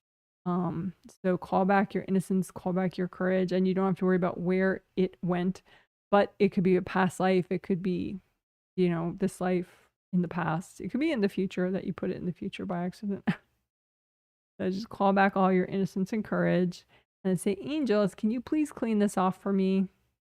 Just so you're sure it's like just right now. Tuned to what's good for you, and it's your life force, and so then just give it back to yourself. Okay, so we'll do that again. 3D gold magnet, use it to call back your energy. You don't have to go and get your energy anywhere. That's much safer this way. Just call it back to the magnet. So call back your innocence and your courage, and whatever other energies of yours are helpful for you right now. And then you can let the gold light of the magnet itself, heal the energy. And also say, angels, can you please, clean this up for me? And then give it breath, let it go wherever it needs to go. And then we're going to melt shame. Shame can be a residue of having been through some kind of abuse or trauma. It's not, people tend to think of it as an intellectual thing because it can make people think negative thoughts about themselves, but I don't tend to see it as primarily an intellectual, like mental energy. It's more of just like, it's like you got burned and the burn feels like shame. The symptom of the burn is the shame. So if you melt away the burn, and kind of repair, then there's no more shame. So I don't know. Just, it's interesting. So you can pile up all your shame out in front of you and just, use gold light and melt it away with gold light. So that way you're healing yourself, you're repairing, you're restoring, and you're just washing out and sort of dissolving this shame.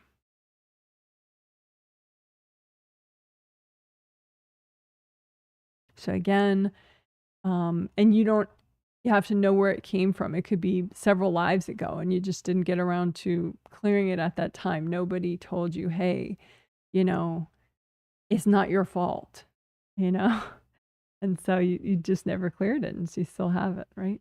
So just put all your shame out in front of you. You can even say, hey, it's not my fault.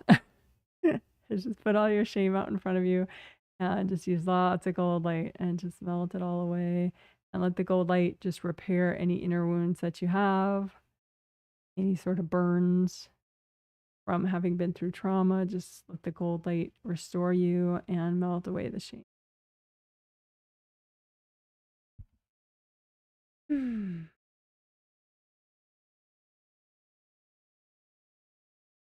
All right, good job, good job. So we'll do some butterflies to celebrate your awesomeness. I can find them. Yay, you're awesome. Woo. Great job.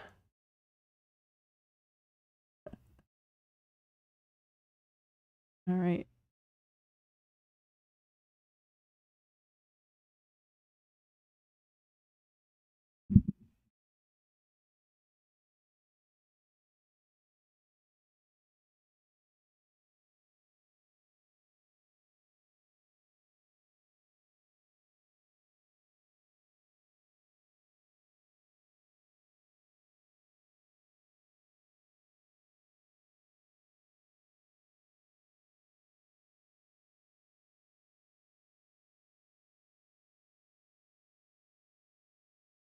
I'm just making some notes. Within a day, there will be chapters to the video that you'll see at the bottom of the video screen. And so you'll be able to click around and jump around. And there'll be a healing summary in the, or like a healing overview and an outline of the healing in the comment section of the video. And also if you're one of the people that purchased this healing and that I'm healing, that healing summary and overview and outline will also be in the healing summary, the post-healing survey.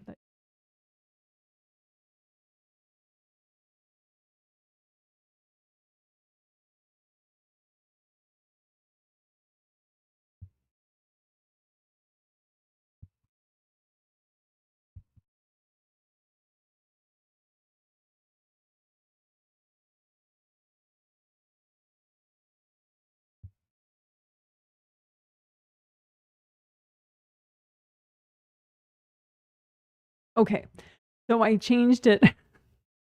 I changed the title from enjoy sexual activity because I didn't want it to seem like a command. You must enjoy sexual activity to what it is more, which is we're unblocking so that you're more able to enjoy sexual activity if you choose to.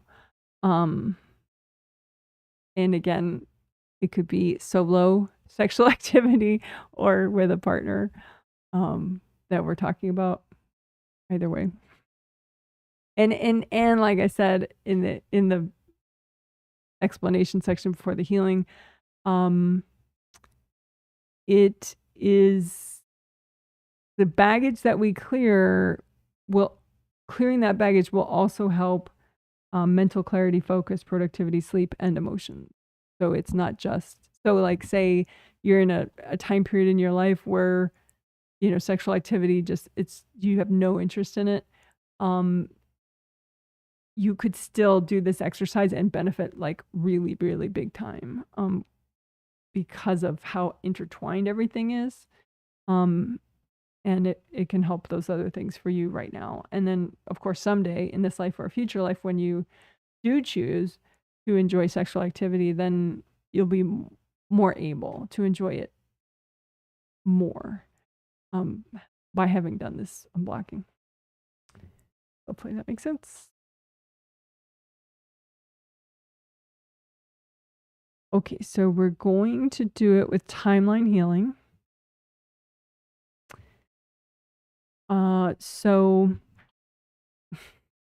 But like I said in the intro, you could do it, imagine flowers budding and flowers blooming to represent, you know, sort of like the orgasm part is like a whole bunch of blooming flowers.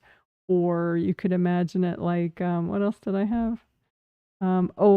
Like a ride in an amusement park, you know, and maybe the most exciting part of the ride is like, you know, very pleasurable time around orgasms, and then, you know, the ride is done and you're done, you know.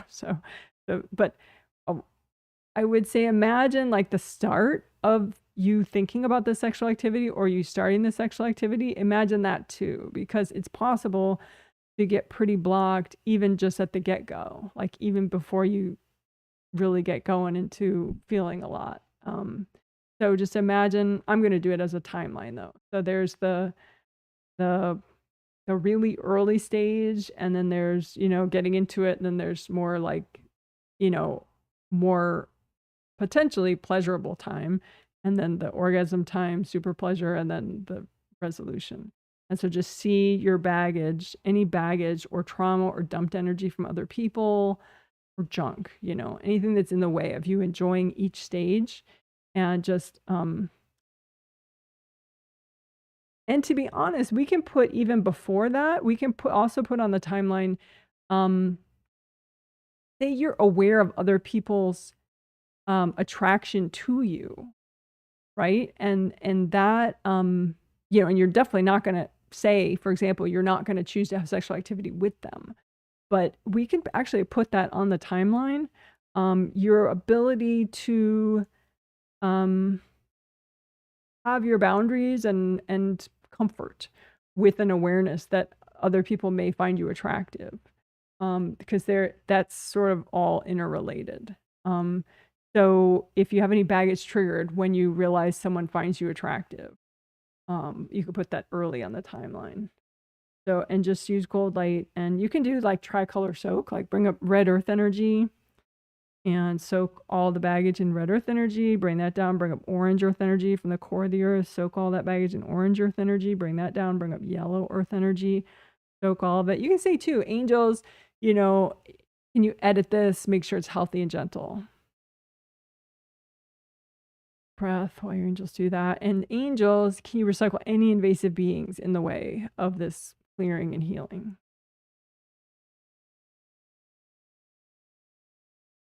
And then just keep using cold light and melt the piles of baggage.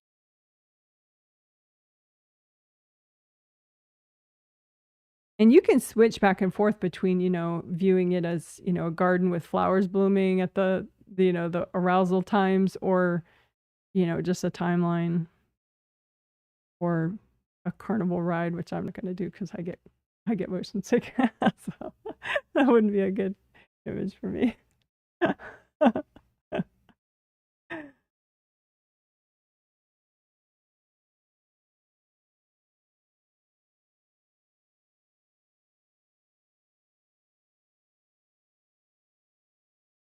And two, maybe you know, with clearing, sometimes nourishing, you know, helps as well, you know, not just taking away, but giving yourself energy, right? So you can make energy healing flowers and nourish each of these stages, you know, so the stage where you're just aware that somebody's attracted to you, but, you know, you're not going to choose to be with them sexually, but it's just, you know, an awareness. And can you maybe find validation in that, or just not care and not be disturbed by it, you know, whichever. But just make energy healing flowers for yourself of, you know, a nice vibe of neutral universal healing energy. So it would be gold or rainbow colors or both. Say, angels, can you check my flowers? And then just make a whole bunch of them and just put them at the different stages. Oops, sorry, my microphone's kind of in the way. So just make more and more. Just say, angels, can you check my flowers? And just put them, you know, right at the, you know, the orgasm stages, the orgasm stage, or the build up stage, or the, you know, just getting going stage, or the even just thinking about it stage, or the awareness that other people are attracted to you stage. You know, put all these nourishing flowers there. Let that soak in. So you're healing and validating your ability to, you know, just be safe and content and happy, and maybe, you know, your ability to celebrate.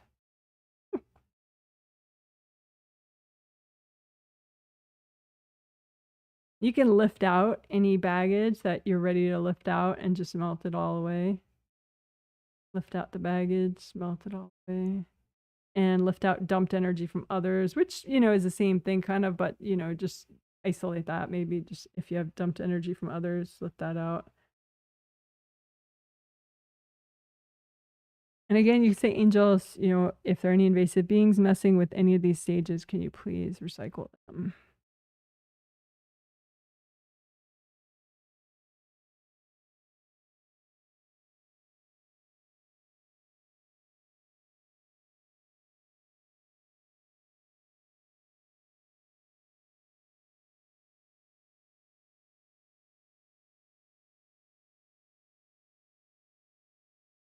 And also, you can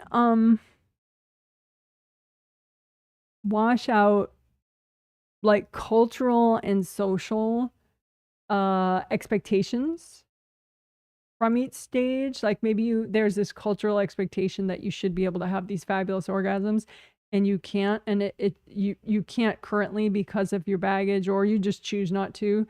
um and maybe the cultural expectations and stereotypes are there making you feel weird, or maybe it's the opposite, that your culture thinks you're too old to that you shouldn't be enjoying that type of thing, or you're single, so heaven forbid, or whatever. So you wash social stuff out, you know um other people's opinions, religious opinions, ageism kind of opinions, opinions from your siblings or your parents, or your in-laws, or your former in-laws of former marriages. Wash out your exes, and even wash out your partner from this space, because um if you are, even if you are experiencing this stuff with a partner, it's possible to get like blocked up by their energy to the point where you're not enjoying it as much with them. It is a joining in the moment, but you can wash them out of your ability to enjoy.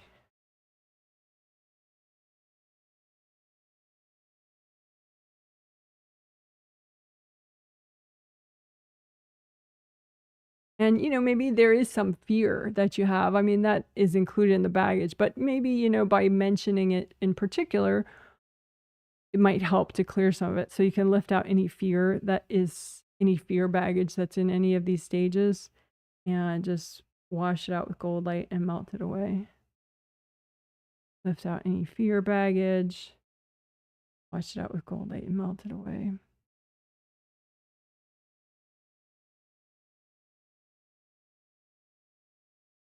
And again, let's do some nourishing flowers for all these stages. So whatever, you use universal healing energy and make energy healing flowers for yourself, or presents.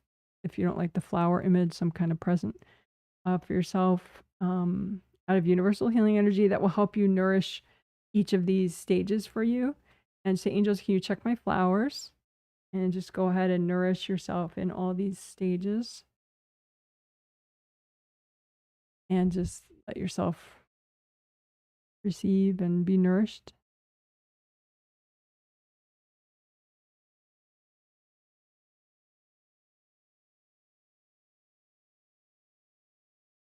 And again, part of why this matters is not just that, sexual enjoyment is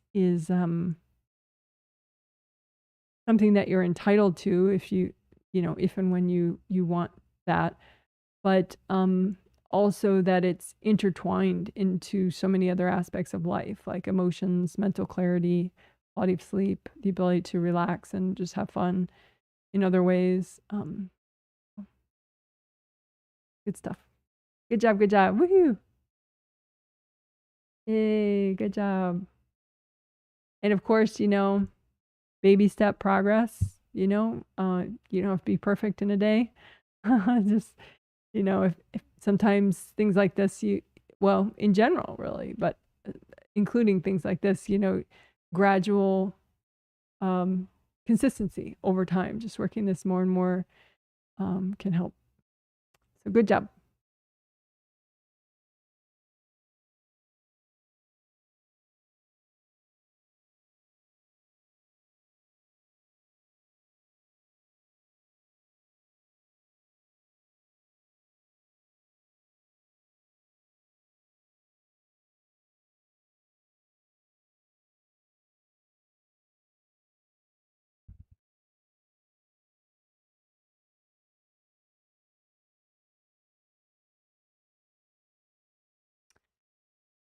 We did this.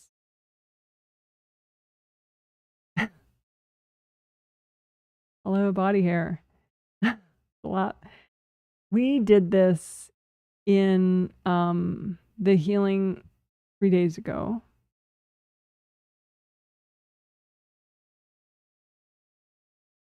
And I do think it helped people.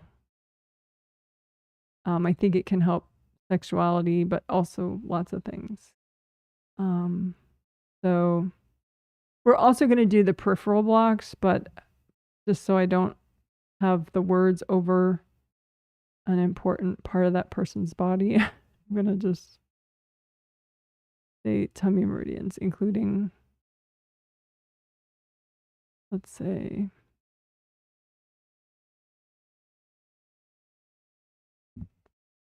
peripheral blocks, PB.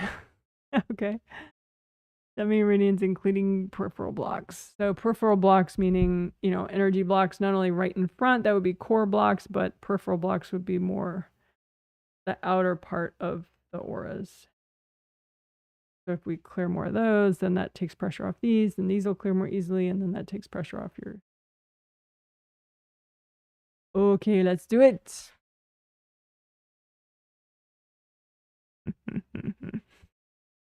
Doing. So, hold light from your hands. Just, all these are traditional Chinese medicine meridians, and you just want them to be red flowy tubes with, and all the dots on the diagram, those are chakras, minor chakras, acupuncture points. And so open cylinder is the basic shape of any chakra. So just unblock them, unblock the meridian, and unblock each chakra if you want. You don't have to worry about the direction of flow of each one, because if they're unblocked, then the meridian knows how to flow all by itself without you micromanaging it. You just unblock and repair.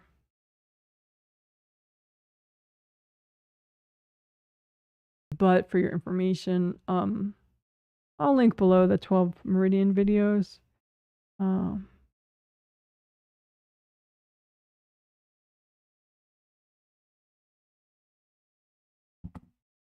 But that midline one, that's GV, I'm sorry, CV, conception vessel meridian. And that helps to manage all your yin meridians. And you can do CV1, that's not shown, but it starts in the crotch. So you can unblock the bottom of it especially. Unblocking the first point in any meridian is especially helpful.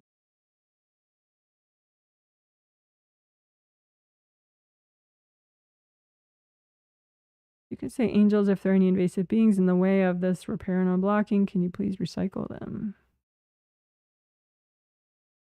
And then the orange lines on either side of CV is the kidney meridian, which starts in the sole of the foot and goes upward right there. So comb through the meridians and outward and just unblock.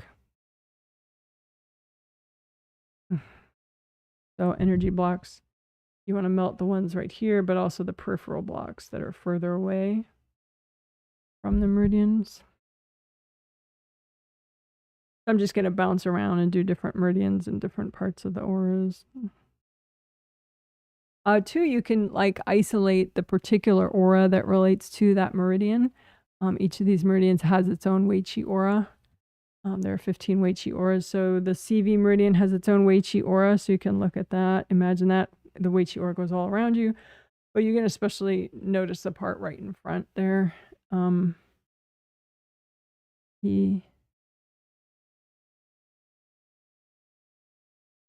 just say, angels, if there are any invasive beings, can you please recycle them? Melt cords from people and melt the blocks. So we're doing CV Wei Qi aura. CV meridian Wei Qi aura. And again, CV meridian is that midline one that goes up the front, and it helps to manage all your yin meridians. Mm.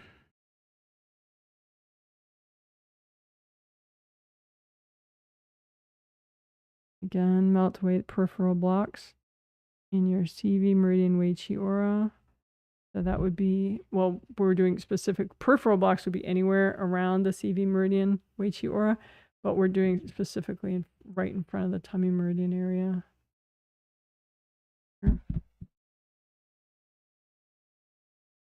Angels, can you recycle any invasive beings?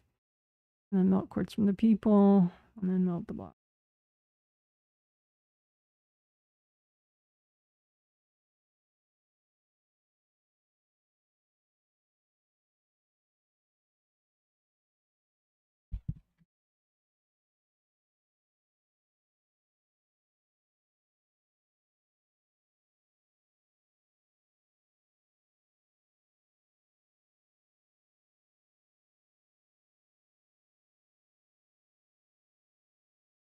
So that kidney meridian, check that out again. We can do the kidney meridian Wei Chi aura.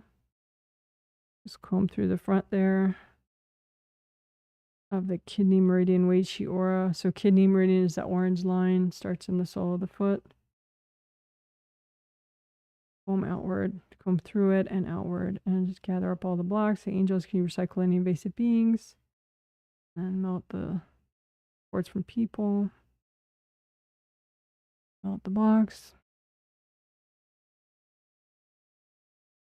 We can unblock CV, I'm sorry, the kidney, the first point of the kidney meridian, which I will show really quickly. Right there, see? That's in the sole of the foot. That's the start of the kidney meridian. And then it goes up the, but right there, that point, we could imagine that, you know, like imagine the chakra and unblock the start of it. Because that, you know, the urinary bladder meridian ends in the foot, in one of the toes, and then the energy flows internally to the kidney meridian upward. So you unblock the, and I had to cheat because I have them listed in order of flow. I don't have that memory. But you don't have to know any of that. You just, if you unblock the first point of any meridian, it's going to help.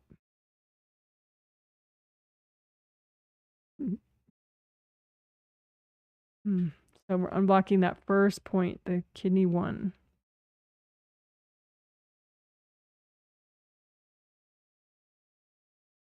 And you can repair it too. Ask yourself, are my kidney 1 acupressure points generating enough energy? If not, keep repairing and unblocking it. The angels, if there are any invasive beings messing with this chakra, can you please recycle them?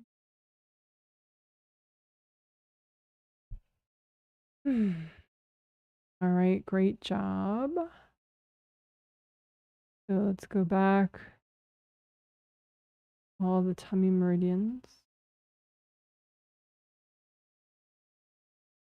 So then that green line that goes downward. So if it's CV in the center and then kidney and then that dark green line right there going up and down, that's stomach meridian, which starts so cool right under the eye, which I feel like is good for like beauty, you know, like women, you want like bright eyes, you don't want dark circles or anything. So obviously you have to get enough sleep.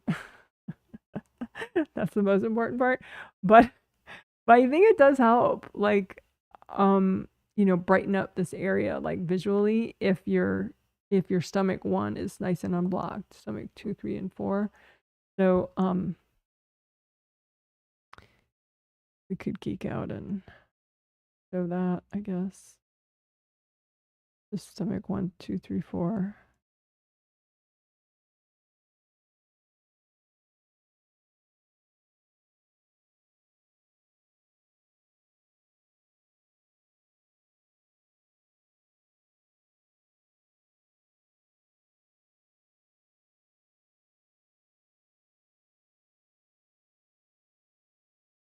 There we go. Okay.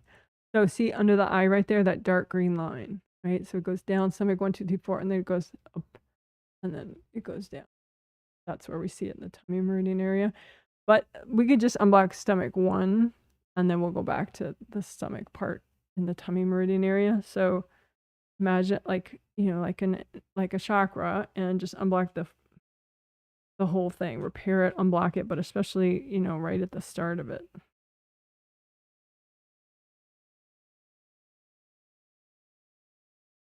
This is one time where, it's like the good part of vanity is, maybe you're going to be more likely to repair and unblock stomach 1 because of vanity, because you want your eyes to look nice. So like sometimes you can use vanity to make yourself do smart things.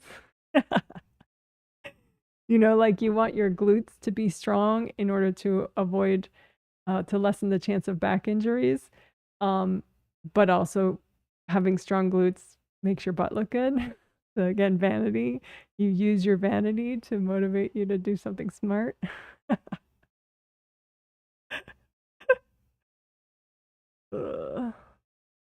Anyway, we're unblocking stomach 1, which is the dot that you see right under the eye there. That's the first chakra of the stomach meridian.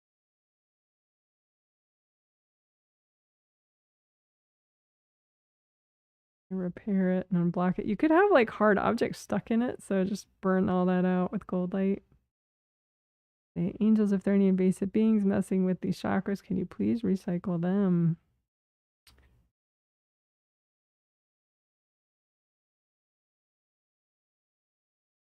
All right.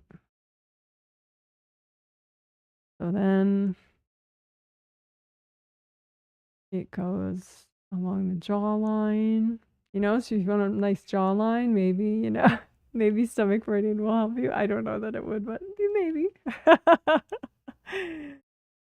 you can heal those energy centers along where the stomach meridian goes over. But then stomach meridian goes down here and over and down through the nipple area. How can I show that? Wait.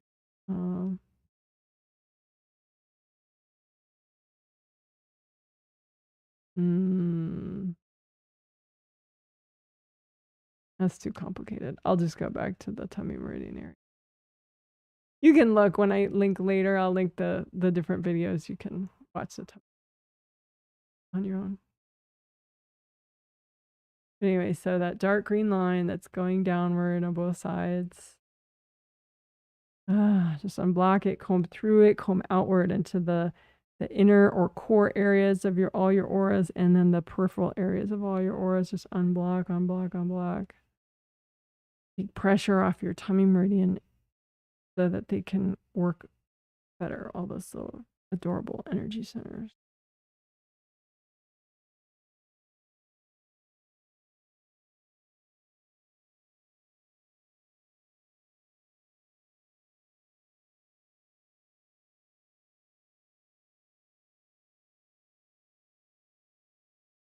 And then the purple line, that spleen meridian.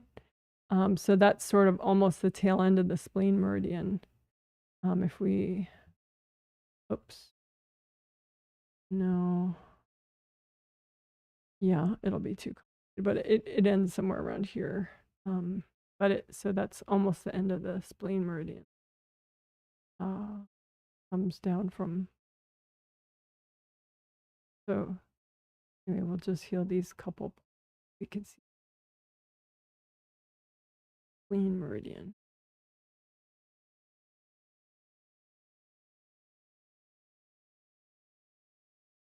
And again, comb through and outward through the core areas of your auras and the peripheral areas of your auras, and just unblock, unblock.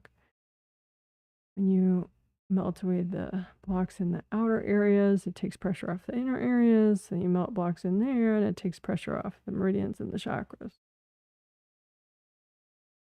Comb through, gather up a whole bunch of energy blocks. Say, angels, can you recycle any invasive beings hooked into this stuff? And then just go ahead and melt the cords from people and melt the blocks or blow them up.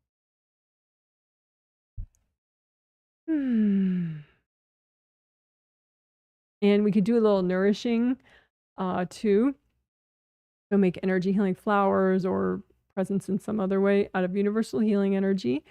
And so it'd be gold and or rainbow colors, and just make a whole bunch of nourishing flowers for your tummy meridians. And just say, angels, can you check my flowers? And give them to your tummy. More energy healing flowers for your tummy meridians. Angels, can you check my flowers? And give them to yourself.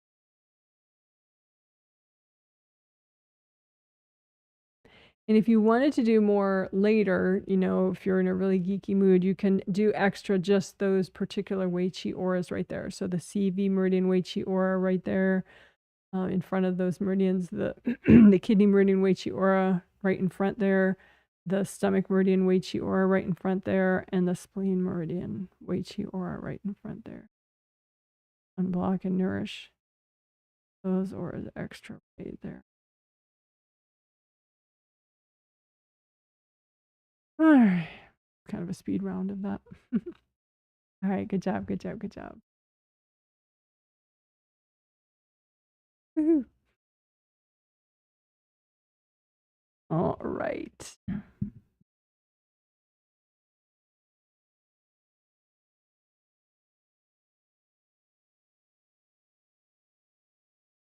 So that was tummy meridians, including the peripheral blocks and the core blocks that affect them, and including we did like CV1, we did kidney 1, and then we did some Wei Qi aura stuff.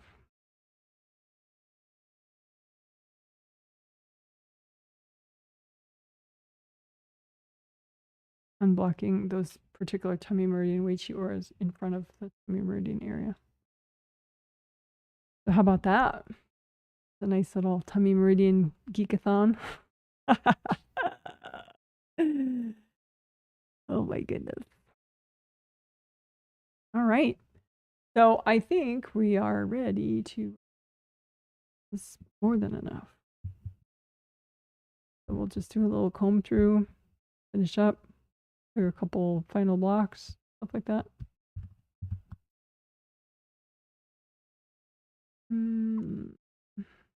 Okay. So make a copy of your everything out in front of you. So all your auras, your astral body aura, your physical body aura, and your 15 Wei Qi auras. And then your physical body and your astral body are inside there, and your groundings, physical and astral body groundings, connecting you to the core of the earth. And just comb through with gold light from your hands, comb through all of that. Gold light, you can spin around your copy, make sure the backs of your chakras are, the back of like major chakras 6, 5, 4, 3, 2, 1 are unblocked in the back there. They can release fully.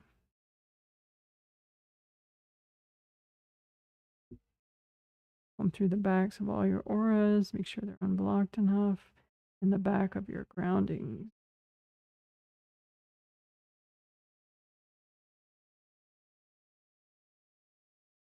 Extra maybe on your shoulders and above your shoulders, unblock above your shoulders.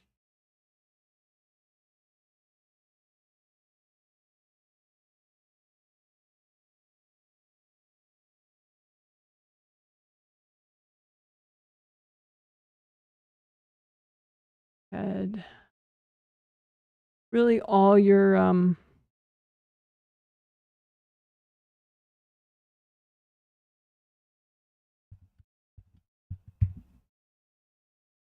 auras are receiving your energy as well as keeping you safe. So you can unblock them all enough so that you can bring in new energy from any direction that you want. If you're unblocked enough, so unblock above your head and above your shoulders, unblock the whole front of all your auras, back of all your auras.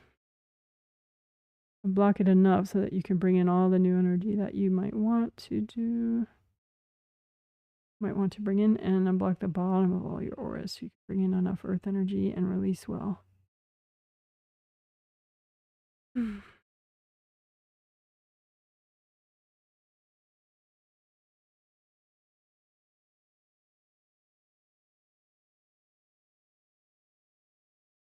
Okay, and then clear STEBs. That's that part. STEB stands for stubborn triggered energy blocks. So stuff that still hasn't cleared despite all this work we did. So put all those stubborn triggered energy blocks out in front of you. And usually they're still triggered because something's cording them. So you could say, angels, if there are any invasive beings hooked into this junk, can you please recycle them? And angels, is it healthy and gentle to clear all this right now? And then melt people out of the pile. And then melt their cords going into the piles. And then wash everybody out and then melt the piles fully or blow them up if you prefer.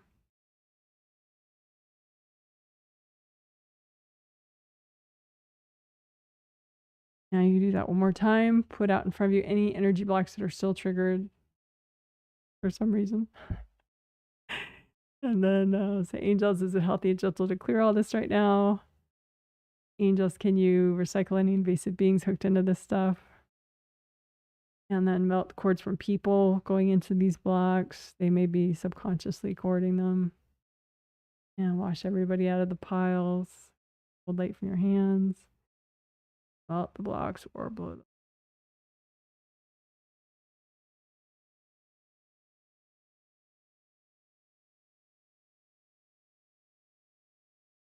Check your grounding one more time.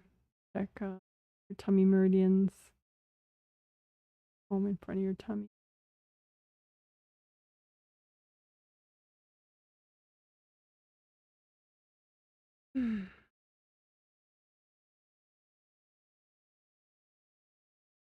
You can just say, angels, can you help me wrap up this healing?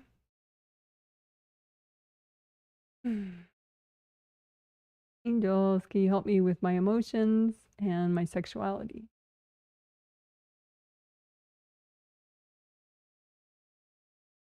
All right. Good job, good job, good job. You're amazing. Woohoo, that's a healing. Woo, yay, good job.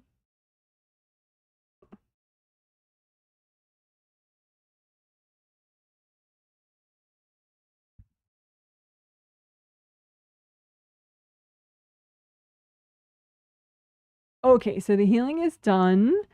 And I'm going to take a quick bathroom break. You can too. And then I'll come back and on camera, you'll see how funny I look when I do stretching. And you can feel free to look funny in the privacy of your own home as well and do some stretching if you wish. Um, whatever stretches you want. It's not like a guided thing. But I figure, I don't know, maybe it makes people more likely to do stretching in their life if they see someone do stretching. All right, cool. And then I'll do like at least 30 minutes of like a little chit chat where you could post what the healing was like for you, or if you have any follow-up questions about the theme or one of the techniques we did. And if you're a newbie, you can say anything you want. You just say hi or ask me to look at your grounding or something. But put your initials if it's not obvious what your name is from the YouTube ID. If you're a veteran or you know my work, you're more experienced, but you want me to say, look at your grounding or something, I would say, do read your own grounding first, in the comment, and then I'll read it as well, so I want you to start and read yourself first, either intuitively or visually, however you are able to do it, just so that I'm validating your ability and you can get better and better at it that way. Okay. So let's do the break. I will get rid of the camera while I'm not here, and then I'll be back in a minute.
Hi, I'm back.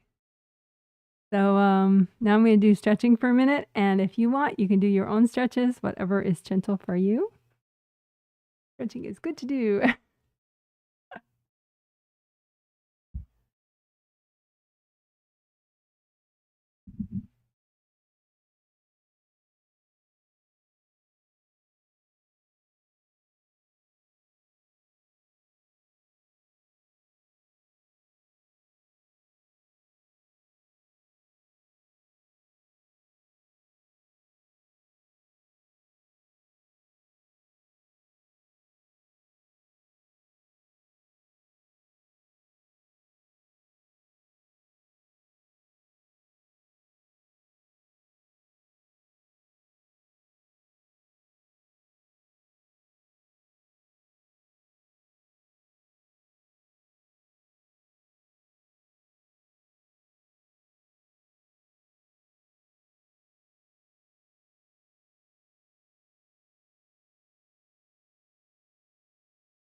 Hello. Hope you had a good break.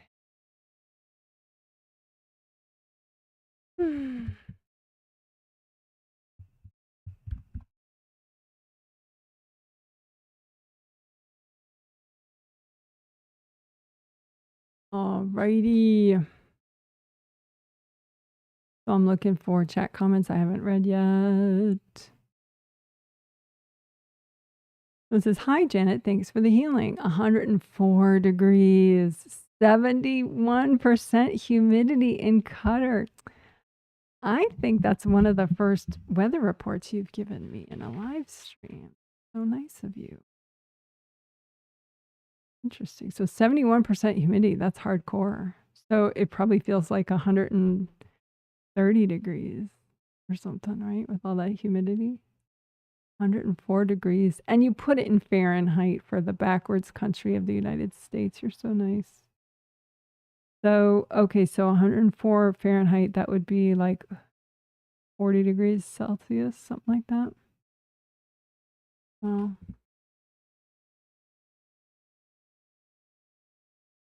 I'm sure you have 1,000 ways to stay cool, but I hope you are staying cool and comfortable.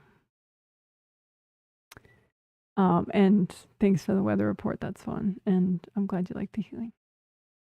Someone says Chicago is pretty humid today. Oh, good. Thank you. I requested a humidity report.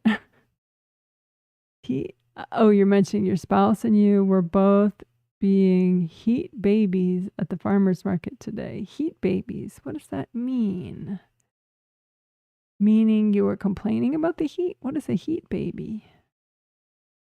I know a food baby is when you've eaten too much food. You feel like you have a food baby, but I don't know what a heat baby is.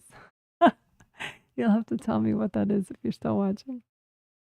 Feels like temp. Okay, the feels like temp is 88 because there's a breeze blowing now. Oh, that's nice. Oh, that's good. Yeah, Chicago is breezy. Someone says heat wave in Ottawa, Canada. Oh, see, you guys are so nice. I'm getting weather reports from all over the world. This is so fun.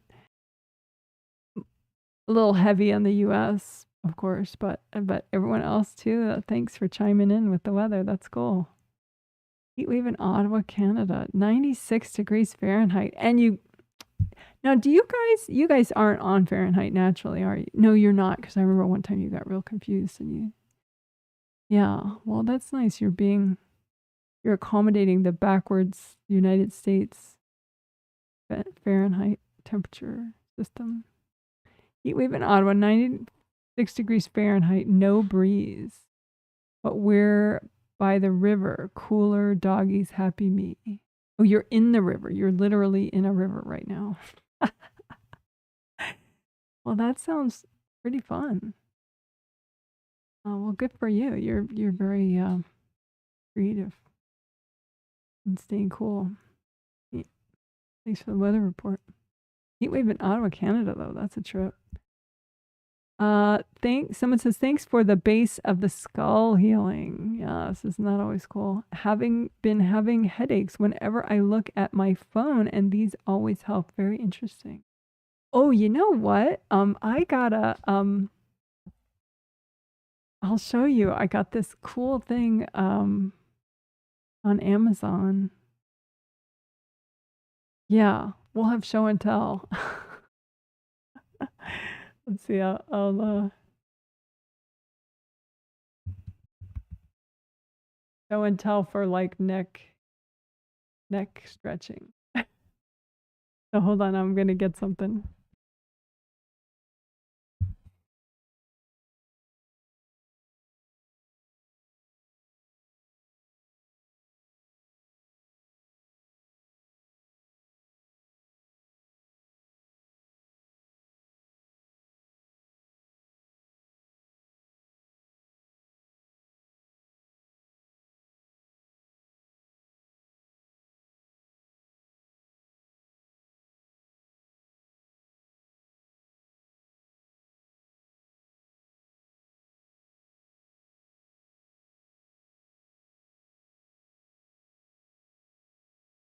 This chair is so tall that my feet don't reach the ground with it because I'm at our breakfast bar, so it's really high up. So I have to be careful I don't fall off the chair when I'm trying to pull it in. That would be a little dramatic to do that on camera, right?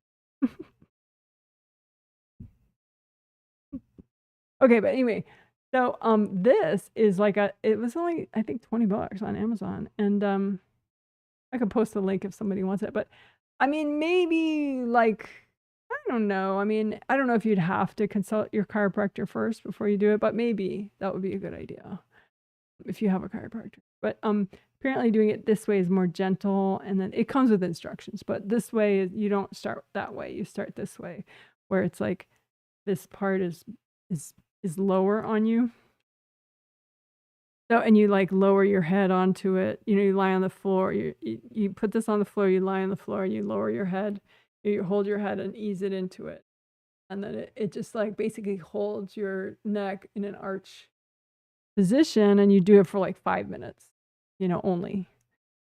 And if you do it once a day, it helps, I guess, to you know, relax these muscles and strengthen that area, I guess. But before that, my chiropractor just had me, you know, like roll up a towel real tight and put rubber bands on it, which I happen to have giant rubber bands for this very task. I mean, I had them before, but it's the kind of thing where you buy them and they give you 100 and you're like, what am I going to do with these weird giant rubber bands? So I was kind of excited when I had another use for the weird giant rubber bands. So I was using this for a while in that same way, just for like a couple minutes at a time. But then he told me about this, and it's probably a little better than this. But anyway, they're cool. But that whole thing about having your neck forward is a big deal. I feel you.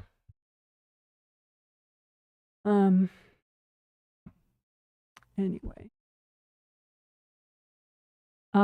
You've been headaches whenever you look at the phone. Yeah. So I'm wondering too, how are you back there? If we look at base of skull, We'll take off show and tell. um,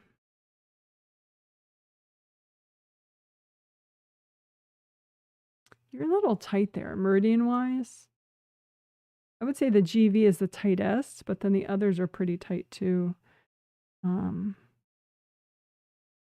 know, GV seems to be the tightest. So then I would look at like GV meridian Wei Chi aura and do that. Like I think those you know how like each Wei Chi aura has gold mesh spheres, right? So each Wei Chi aura has 3 gold mesh spheres that wrap all around you and they generate lots of gold light, right? And so if you have a problem area, sometimes sometimes the whole aura is ripped, but sometimes then it's repaired, but the gold mesh spheres don't grow back properly. So then you have to like get rid of the scarring and so that they grow back there. So I think that's happened. Like you have like scar valleys, you know, where it's like, you know, dense area in your GV meridian Wei Chi aura behind your head. And so the Wei Chi auras aren't quite growing back properly. The gold mesh spheres of the GV meridian Wei Chi aura.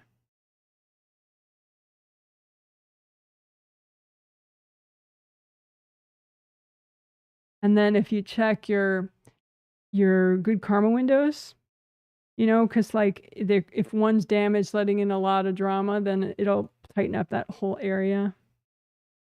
So 7, 6, 5 are fine. 4 is fine. 3, I would say. 3 has some damage still. 2 and 1 are okay, but I think 3 is the main problem. So 3rd good karma window is kind of, it's just got like clamps around it. Oh, weird. Angels, here you go.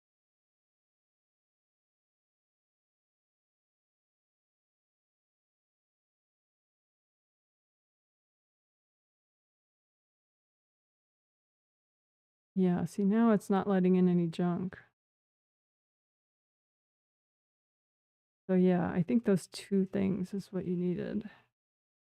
So there was the gallbladder meridian is still a little tight right there. So then you could check the gallbladder meridian Wei Chi aura. And same thing happened. You have scar valleys, so like there's no gold mesh spheres in that area of the gallbladder meridian, so it's not getting like that gold light sent in all the time from it. So you just, you know, find the scar valleys and the gallbladder meridian Wei Chi aura back there, you know, and just melt all the scarring so that the gold mesh spheres grow back. Yeah, I think, but you could keep working that on your own. I mean, I just did a little bit for you, but you could do more.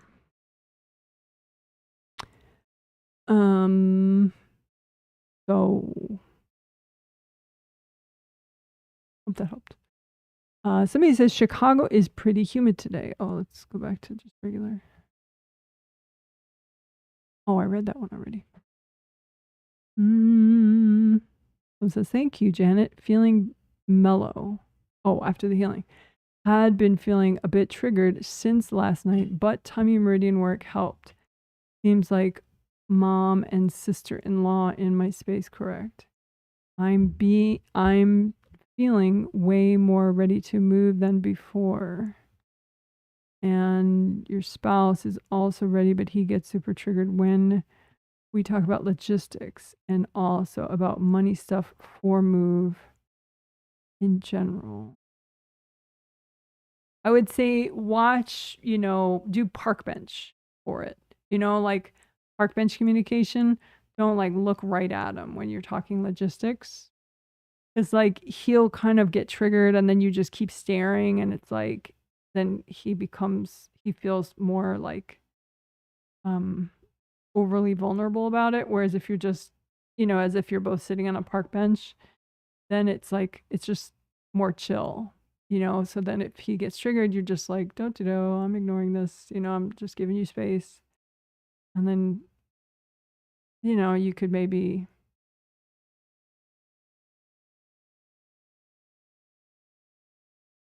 does he get triggered about?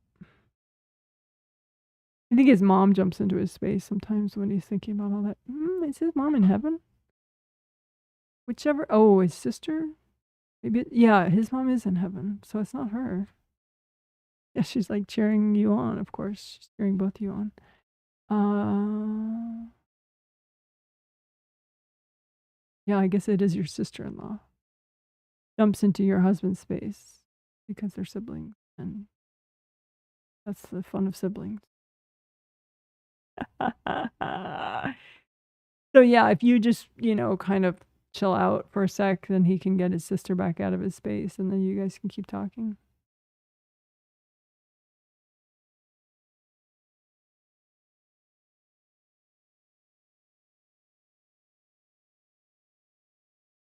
Also, it seems like sometimes you have the conversation when, like, maybe it's bedtime or something, and so it's not the most grounded time to begin with. So that helps. But yes, I agree about your read of mother and sister-in-law being invasive, and I'm glad you're ready to move more. Oh, and I didn't know what city you were referring to before, but then I saw it in your survey. That was nice to know. That was interesting.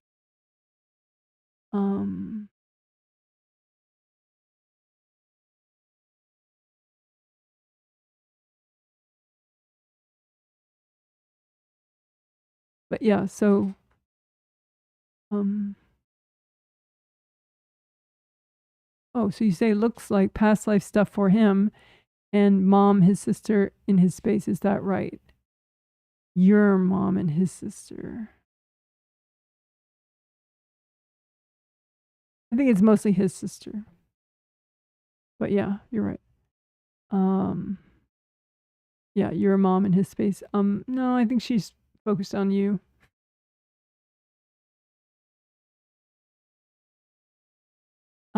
Someone says, "Hey Janet, thank you for the healing." You're welcome.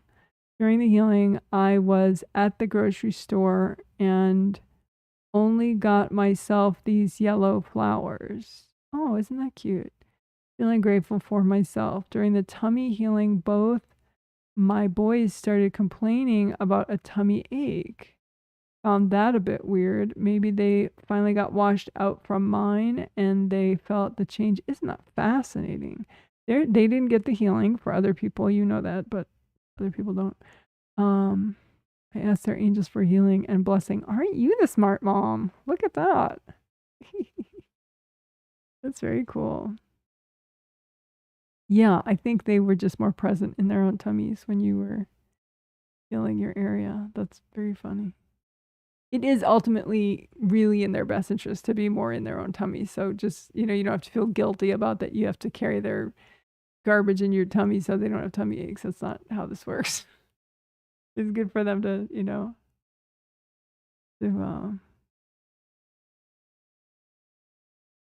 heal and unblock.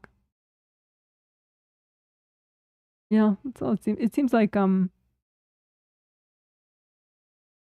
they're grounded enough. It just seems like they it's like, emotions, second layers right there, and they just tend to kind of sometimes they copy their dad and they repress a lot, so they have a lot of compression right in front of the tummy area. So you could just, maybe teach them, to take deep breaths, whatever like little spirituality stuff you could teach them that you feel like won't freak them out, like deep breaths, shake off your stress, send your, relax your tummy. Don't hold your stress in your tummy, whatever kind of things you can mention would help them. Any sort of teaching things. Because, I know that kids, certain kids just aren't open to stuff and other kids are. But at the same token, they're probably more open to it now than they will be at any other time in their life, even if they're not so open to it. So if you can find a level that, they can handle, it's a nice opportunity to teach them some life skills. So maybe just say, hey, sometimes people hold stress here, and you can just put your hands on your belly and just let go of all your stress. Don't ball it up. Don't ball up your stress. Maybe they'll be okay with that. But yeah, good job. Very cool. Also for you, the mom that I was just reading the image of, we did one on enjoy sexual activity, which I think could be very interesting for you, and it can benefit in other ways other than sexual enjoyment, like mental clarity, productivity, focus, all sorts of things. Like it's very interrelated to so many other things. So don't just like skip it if you don't want to work on enjoying sexual activity, just because it helps everything. It's all together, all interrelated. Someone says, thank you, Janet. Been having trouble reading myself and family. I got some bad news in regards to sickness, not worst, but bad, and it's clouding me. Anything I can do to help me on this new journey in regards to health?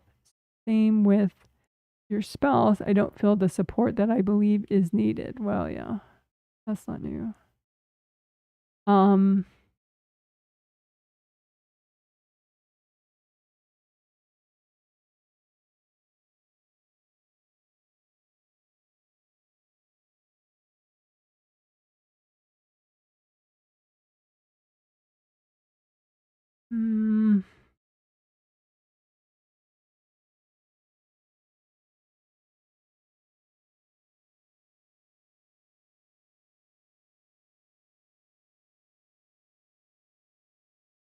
I think you have his mom in your space about this. Like a lot of times, and she may not know consciously about this new medical news, but a lot of times when there is,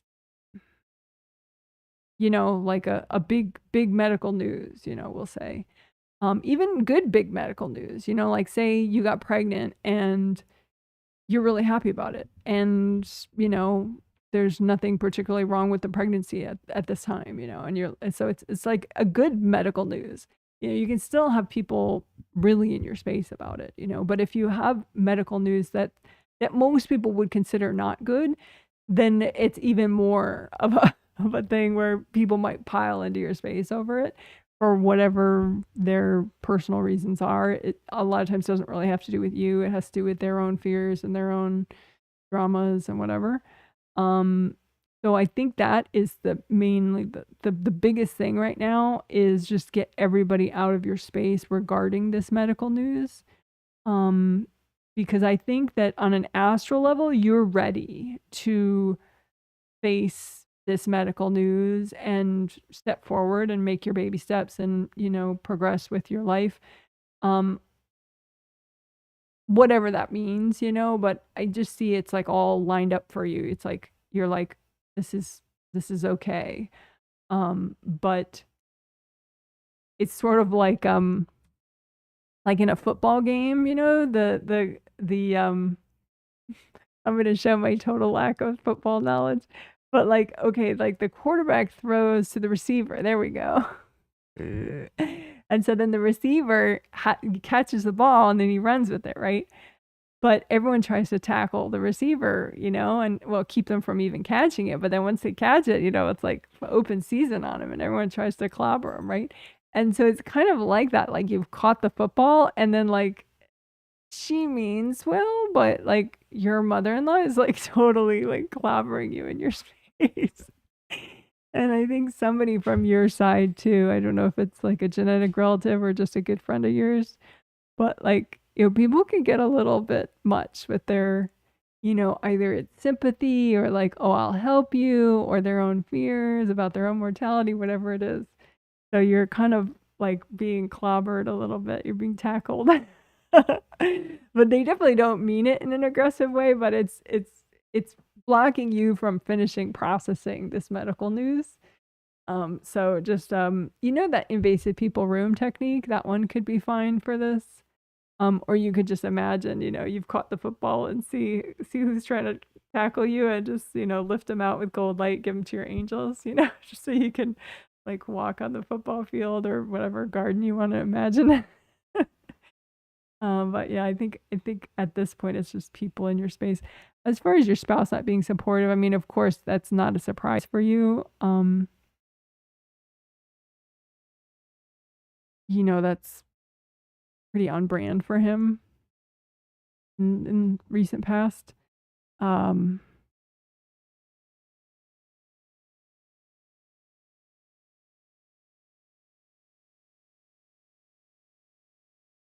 so I don't think that is. I mean, I think there is some baggage that you do have that gets triggered when you notice that. Um, so you can keep clearing that. It's sort of like it's actually more past life than this life. It's like him being, we'll call it abandoning, okay? Like he's abandoning you on some level. He's not technically abandoning you, but there's sort of this companionship that he's like, um, to continue the football analogy, he's really dropping the ball on how to be supportive, right? Um, and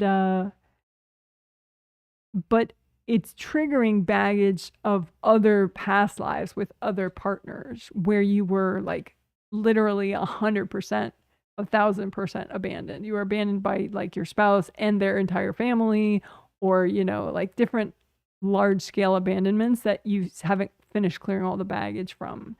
So it's like he does his abandoning in his, partial, we'll call it partial abandoning, right? So he does his partial abandoning, and then it triggers all your abandonment baggage that you haven't cleared yet.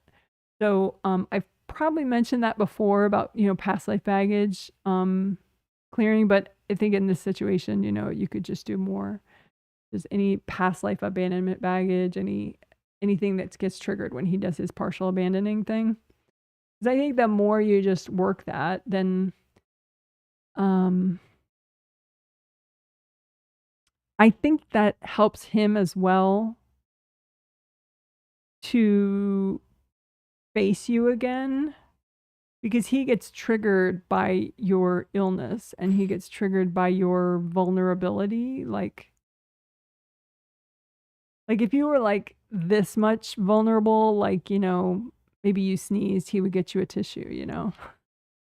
But if you have an actual illness, that freaks him out too much. And then he like does his partial abandonment. So if you clear your triggers, then you're more, I mean, you're still not at the level of like just needing a tissue, but the more you can just not show like all your pain to him, the more he can face you and actually communicate properly with you and not just like turn away all the time spiritually.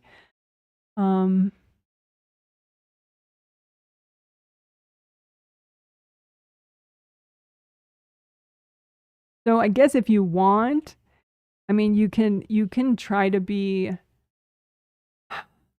like look on the bright side type communication with him. Like, oh, I had a good breakfast, or like try to think of something positive to say, even if you really want to just say all the shitty things that are going on with you, try to think of something positive and maybe that'll, be something that he can handle.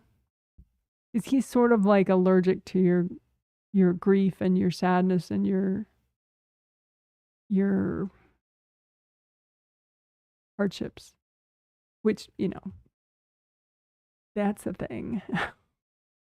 So I hope that makes sense.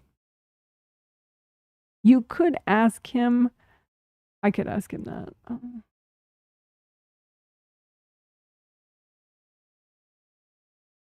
I suggested that he take angel classes to help him to be a better spouse to a partner who is sick.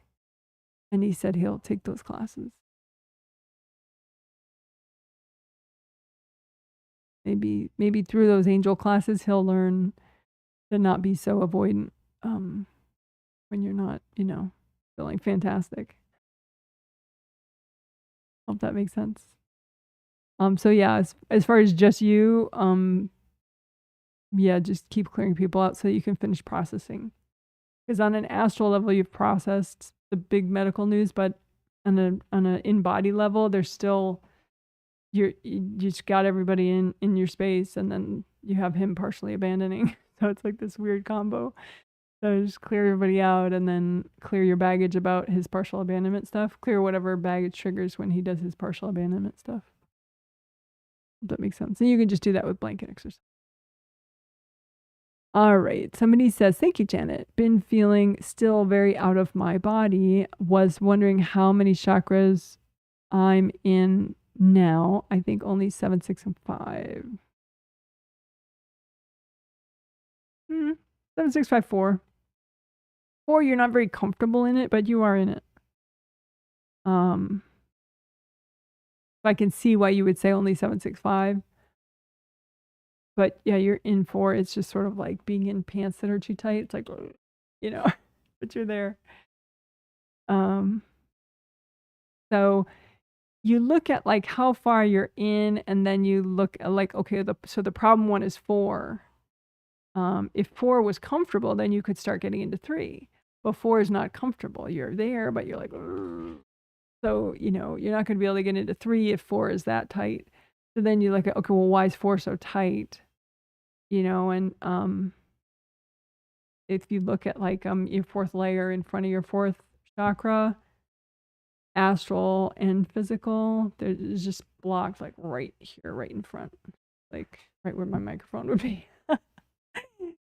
Well, like big plates of energy, just blocks, energy blocks, but they're in a key spot, so it's kind of like you know. So your 4 chakras are not damaged. It's just like the front, the 4th layer right in front. You can work on unblocking that and then see, you know, if I haven't wrapped up in the next couple minutes, you can say how that was for you.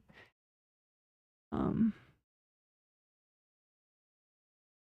that helps. Someone says, hi, Janet, great timing for the healing. Going through the airport with family. I catch at the end when you said look for peripheral blocks to take pressure from core blocks and from chakras and meridians. Thank you. Yes, that is what I said. Well, that's cool. Yeah, happy safe travels to you and your family. Oh, the person from before says, do my angels have any messages for me? I've been trying to do my best to take care of my daily needs despite feeling anxiety. Yeah, good for you. You're getting there. I mean, that's, you know, part of it is like your attitude, you know, one's attitude towards the problems, and then part of it is the problems. So I think that's part of how you've progressed, is you've gotten much more rational and problem solving oriented, you know, about your stuff. And more like inwardly, you know, looking for a solution. Like, I think you used to get very lost in like interpersonal dramas. And so you wouldn't be as self-aware of like, okay, the self-management aspect of it all. But you're very on the ball with that now. Yeah, your angels just kind of echo what I said about the 4th chakra. Just focus on that, because that's where it's like all locked up. So then you can't go. It's like, you know, it's like a zipper, and if one tooth is missing in the zipper can't go lower than that. So it's the same thing. It's like that's your stuck zipper, is your 4th chakra right now. Really 4th layer in front. But then also you could check. Let's see.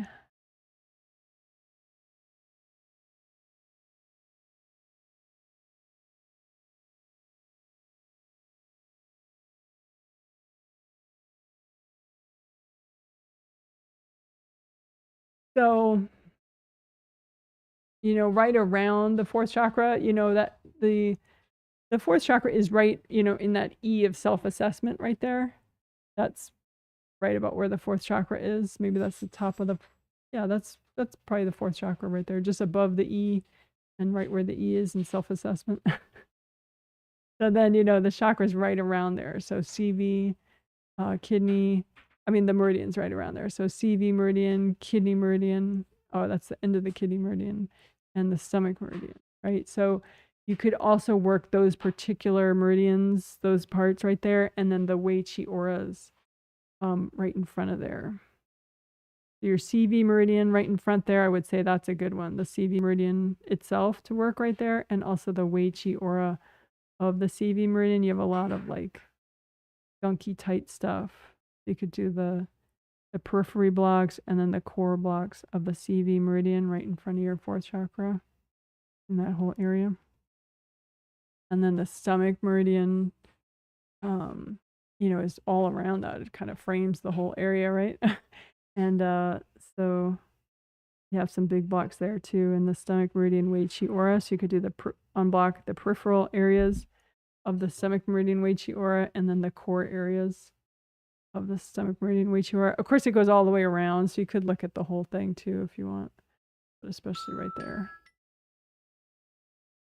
And yeah, give that a try. So fourth layer, and then also the Wei Qi auras, CV, kidney, and stomach. Because they're right front there. This is the front where it's all locked up. I hope that makes sense. Someone says, "Oh, you're saying that it clicked with you, the tummy meridians and the periphery blocks and the core blocks and stuff." I'm glad that it made sense. Someone says heat. Oh, good. We find out what heat baby means, or I find out. Maybe everyone else already knows. Heat baby is complaining about the heat. That's funny. We use the term babies. That's funny. Well, it's appropriate, I guess. Babies can be cranky. Because somebody, there's the expression, I'm going to sleep like a baby, but a lot of babies don't sleep well. Some babies do sleep well, but plenty of babies don't sleep well. So that whole thing, I'm going to sleep like a baby, isn't really a good expression. But so, yeah, so a heat baby, that's interesting. Though, you guys could, drink cooling things or eat cooling foods. Just don't overdo it like I do sometimes during a heat wave. I think the last 2 summers, there'll be like one heat wave where I overdo the cooling foods, like eating pickles and stuff. Because I normally can't eat raw food, and I can't eat. I mean, during the summer, I can eat some raw food, but I have to watch it. And then there's cooling and raw food, which is like pickles, and or it's like sushi, but I don't really like to eat sushi because I don't know if it's got like parasites in it or something. But when I used to eat sushi, it used to turn my tummy into like a refrigerator. Like I'd be able to touch my tummy and it would be physically cold, even if I'm not in air conditioning and it's a total heat wave and like it's super hot. Like I would touch and it would make my tummy into a refrigerator. So I would not necessarily recommend sushi, because, who knows if it's safe sushi or you're getting some kind of whatever parasites in it, but pickles are safe. Or green tea is cooling. There are cooling beverages like green tea. Then you won't have to be a heat baby. You could be smart. Someone says, but thanks for explaining. That was cute. Someone says, I still get mixed up hearing my real angel or being tricked by an invasive being. Well, is there a technique I can use that I can recycle the invasive being mimicking my angel's voice? I mean, a lot of times it's what they're saying too that's a tip off, I mean, your angels aren't going to say, creepy, weird shit. They're not going to tell you to do dumb stuff, like, whatever. So that's a good tip off. You can just say too, angels, if that wasn't an angel, can you recycle it? Because if you say angels, all your real angels will hear it. So you don't have to worry about sorting it out. Just be like, angels, can you recycle that thing if it's not an angel? And then they'll all just kind of, smile at you if it was really an angel. And they won't get offended. It's fine.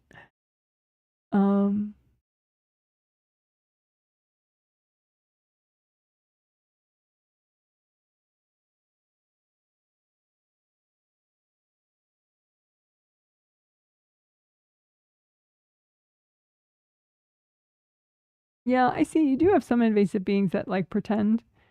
You just line up, here are my real angels and here are the ones pretending to be real angels, and just notice like where they courting you. Like they're courting you at the 7th and the 3rd and the 1st chakra at this time. They're about 3 of them. So I'll leave it to you to get them recycled. But yeah, I mean, it can be tricky, I guess, because they're courting you, and so they're trying to manipulate you. But you just look at the real ones and then look at the fake ones. Just you line them up. And that's the thing people don't understand. Like, you don't. Oh, this is a good thing to talk about.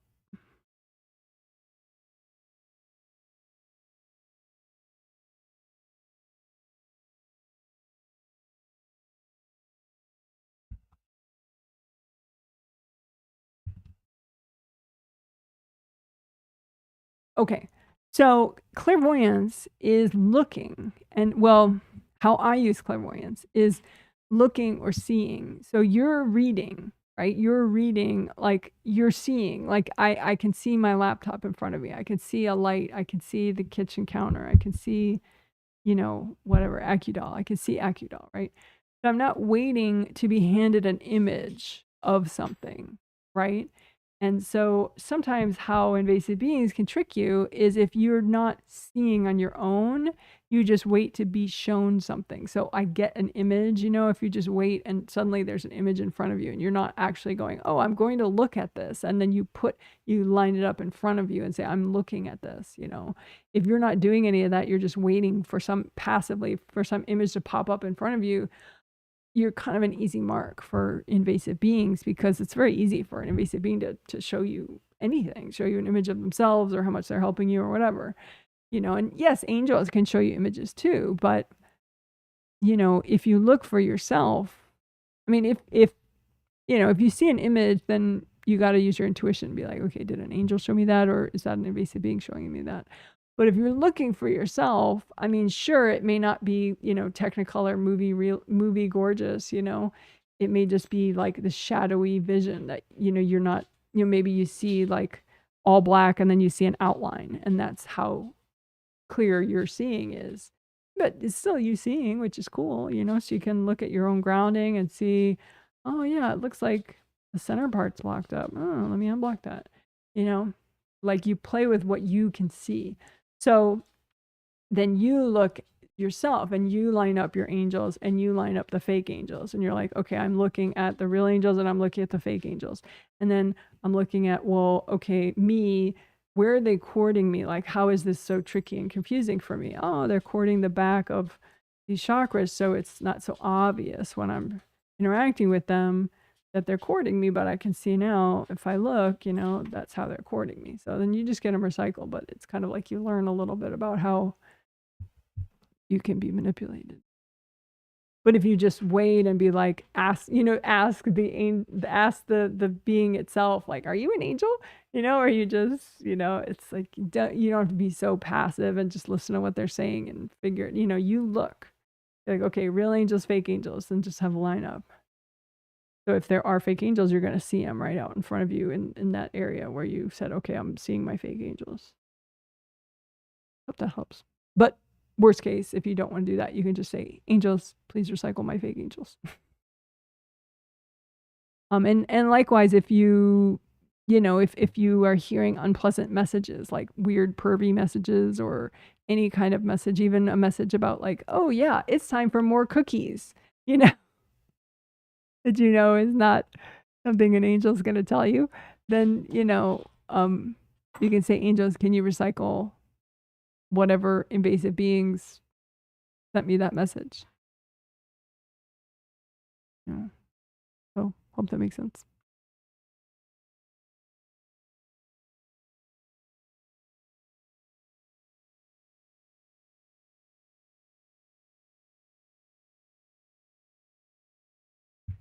So that's what all that was about. All right, so we'll get back to the regular heading. So if that didn't help and you're still confused, you could post a question, a more specific question under the video later if you want.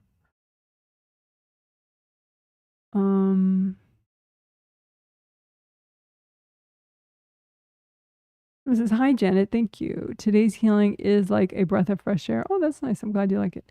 I feel overwhelmed after meeting these two people, and you're mentioning their initials. Thank you. Will definitely redo my essentials. Is it the dumped energy at the top of my auras?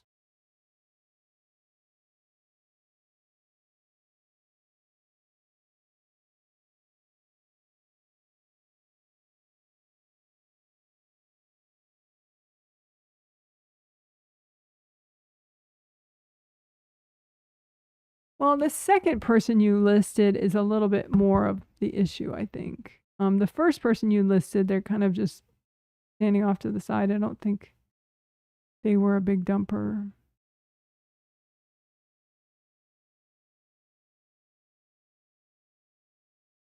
But the second person you listed, I think they're a little more like invasive, and like it's sort of like a curiosity invasive. Like they're not trying to attack you. They're just kind of used to climbing around people's space and being manipulative, but they don't think of it as a mean thing. Like they're not trying to harm you. They just don't understand boundaries.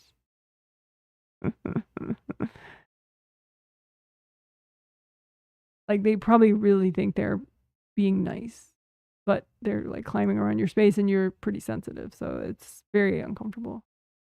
So you can do invasive people room with them. Invasive people room melt floor technique, which is a 3-minute video if people don't know.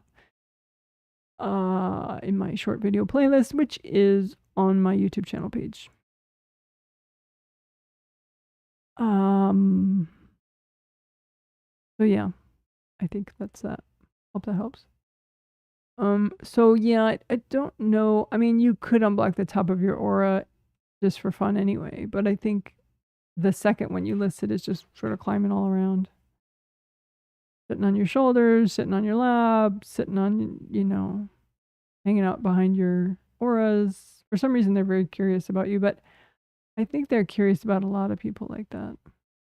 It's interesting. It would be interesting to see what their personality is like on a conscious level, because spiritually they're really unfocused, very easily distracted.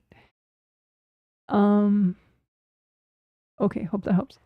So it says, thank you for the feedback. I usually tell my boys when they get overwhelmed, upset, to shake it off like a bad fart. LOL. Oh my God. See, that's something only a mother of young boys would think up, or someone who's been around a lot of young boys. Shake it off like a bad fart. Yeah, it works. Disgusting, but it works. I'm going to work on finding more ways to help them process emotions better. Yeah, I would say so. I don't know if sports metaphors, you know, maybe like a good athlete can be, you know, pissed at the other team, but then they don't let it mess with their focus. They just, you know, it's like they shake it off and they can be really present with the game. They don't like bottle it up. The people that bottle it up end up, you know, with tummy aches. All right, well, good luck with that.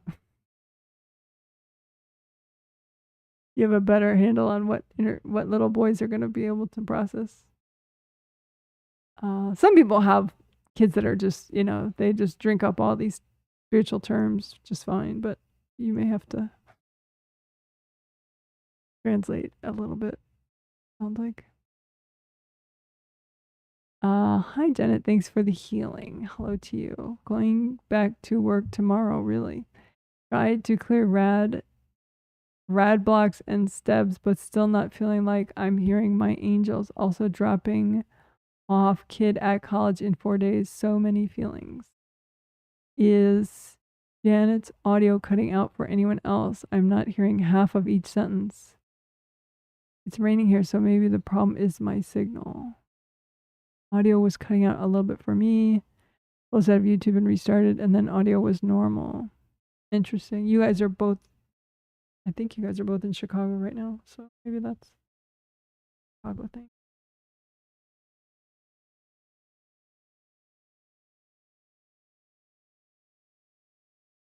But yeah, you can let me know if that's still happening. Yes, turned off on my phone, so now back to normal. Thanks. Interesting. How about that? All right, so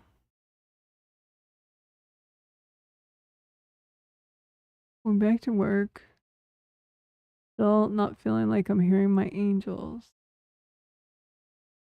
So I guess what you're saying, I mean, because it's not only about going back to work, it's about what to tell them, because it sounds like you haven't told them anything about like quitting.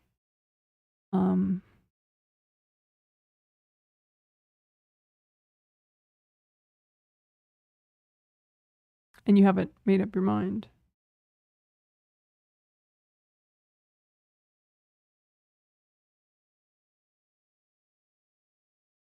Well, there's several things, okay? There's conscious knowledge of something. So like being able to consciously hear what your angels are saying about, you know, your discussion with them on if you should quit and when you should quit and how you should quit and then how long you should work before you quit, that kind of thing. And then there's processing the baggage that gets triggered around it and kind of preparing for it. And from what I can see from your angels, you need to process more before you can hear them really clearly. So it's no longer a question of like, oh, that coworker's in your space or your sisters are in your space about it. I think it's nobody blocking you now. You've cleared people out, so good job with that. But just keep clearing your baggage around quitting and around, you know, being creative with how you quit and when you quit and, you know, kind of tailoring it to what you need as far as health benefits and quality of life and all that. So, like, in other words, you can work it without knowing consciously what the plan is yet. Because it looks like astrally there are like two scenarios and your angels and you haven't quite made up your mind yet. You're trying one scenario and then you're trying the other and it's like it's still to be decided. Not because of your daughter and her health issues, just because like the future isn't set in stone and so you're working like different. If I do it this way, it will help me in one way, but then it'll be harder in a different way. But if I do it this way, it'll be helpful this way, but then I won't, you know, be here to experience this thing. And so it's like so I think, you know, just clear baggage around, you can process it now, you know, process this sort of, what they call it, the quitting experience. You can process whatever, you know, triggers around your quitting experience. You can do that now, you know, and keep doing that while you're still figuring out which flavor you like best on the astral with your angels. And then, you know, when that's done, then you can start to be consciously aware of it and more confident about it. But it's not yet firmed up which flavor is your favorite. If that makes sense. So yeah, just do maybe blanket exercise or whatever your favorite method of clearing is for clearing baggage, but just keep clearing, you know, quitting experience baggage, the adventure of quitting, the resigning adventure.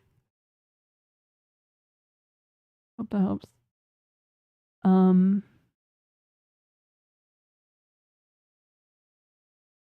So it says, OMG, I've probably wasted so much time getting lost in fake fantasies that were fed by the beings. Yes, would agree. Thanks for the feedback. That's interesting. The second person definitely presents an overly confident facade and acts like they don't need anybody. Oh, the people that you met that you listed. Oh, and then I asked what they were like consciously, because they're very they have a very curiosity fueled invasiveness.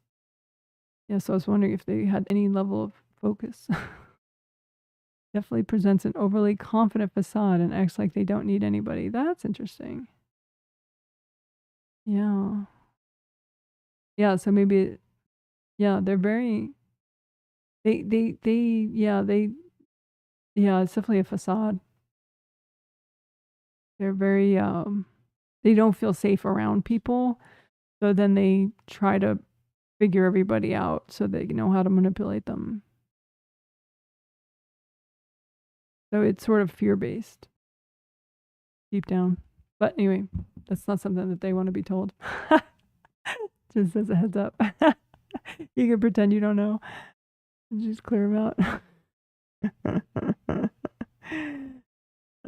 Funny. All right, well, cool. So do I have any gardening stuff to update you on?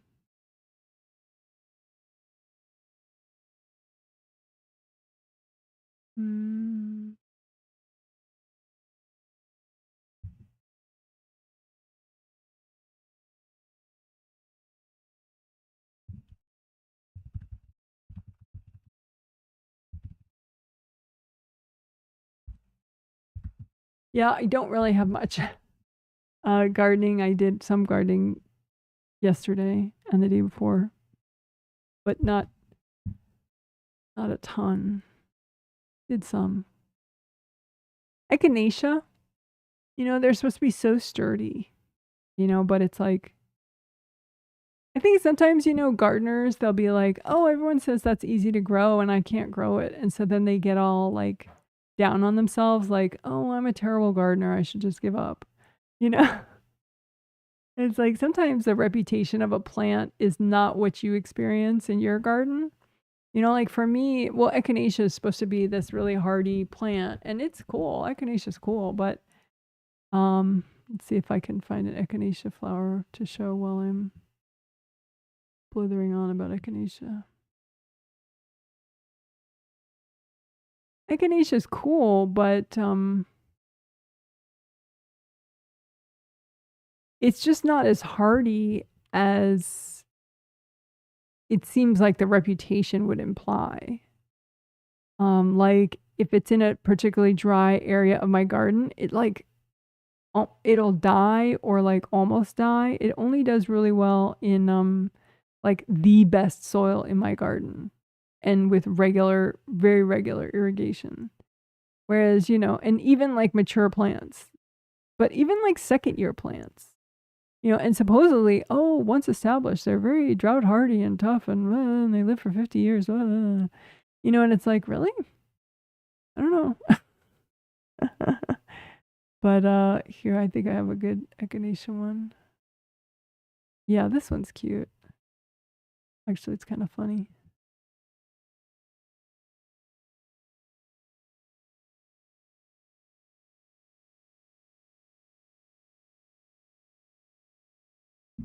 I'll show these two.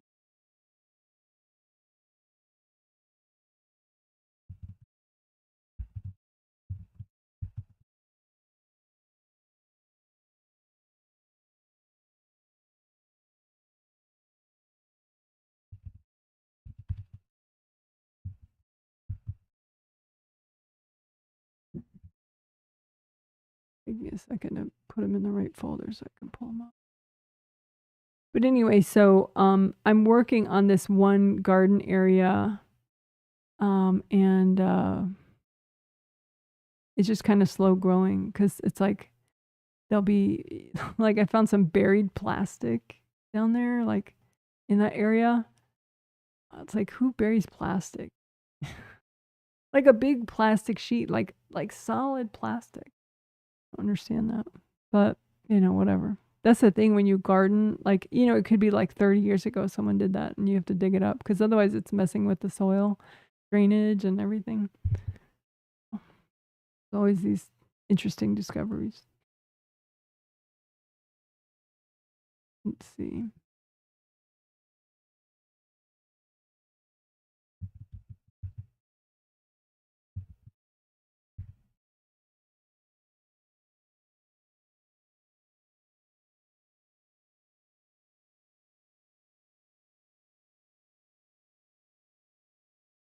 Mm.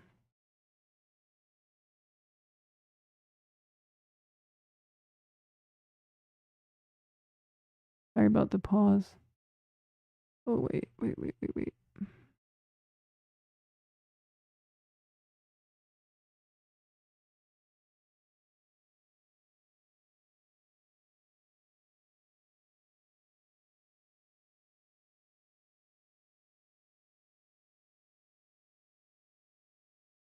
Mm.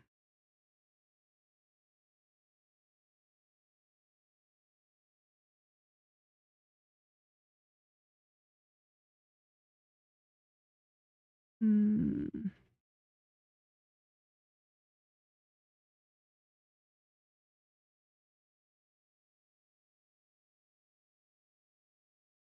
Oh, sorry, I can't find it.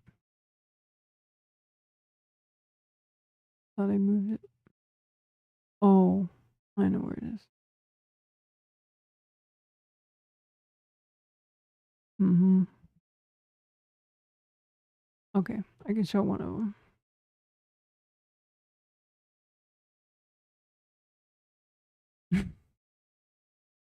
Sorry, it's giant.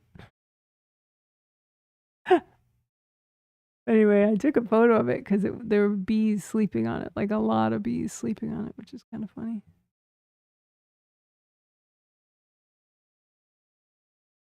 Oh, there you go. There's an echinacea flower. And like some of my echinacea do really well, but they're only the ones like in the garden beds where it's like the best soil ever. And then everywhere else, if I don't water it constantly, it'll just like die or, not do well. And it's supposed to be, oh, so hardy and this and that. Baloney. I think it's like a kind of high maintenance. You have to give it like pretty good soil. And but whatever. So, fun fact. So I had to so this area that I'm trying to plant in, um I'm clearing all the weeds and sort of volunteer plants that were there, and then there's this bunch of echinacea that I had planted there that I ended up moving last night, like into darkness. I moved these plants into a spot where I'm going to be able to monitor them better. Although now that I think about it, I probably didn't make the soil good enough where I moved them to. So lame. Somehow I'm going to have to improve that soil without disturbing the plants. You know what I can do? I have found that if like you bury vegetable scraps in an area, it like becomes really, really good because then it decomposes and all these worms come and the worms like do their worm poop thing and the worm poop makes the soil better and the decomposing stuff turns into really good soil. So what I'll have to do is I'll keep putting veggie scraps around the echinacea plants underneath the mulch. I'll have to like get some mulch that is easy to lift up. Because like wood chip mulch is not that easy to lift up. And then put back in place.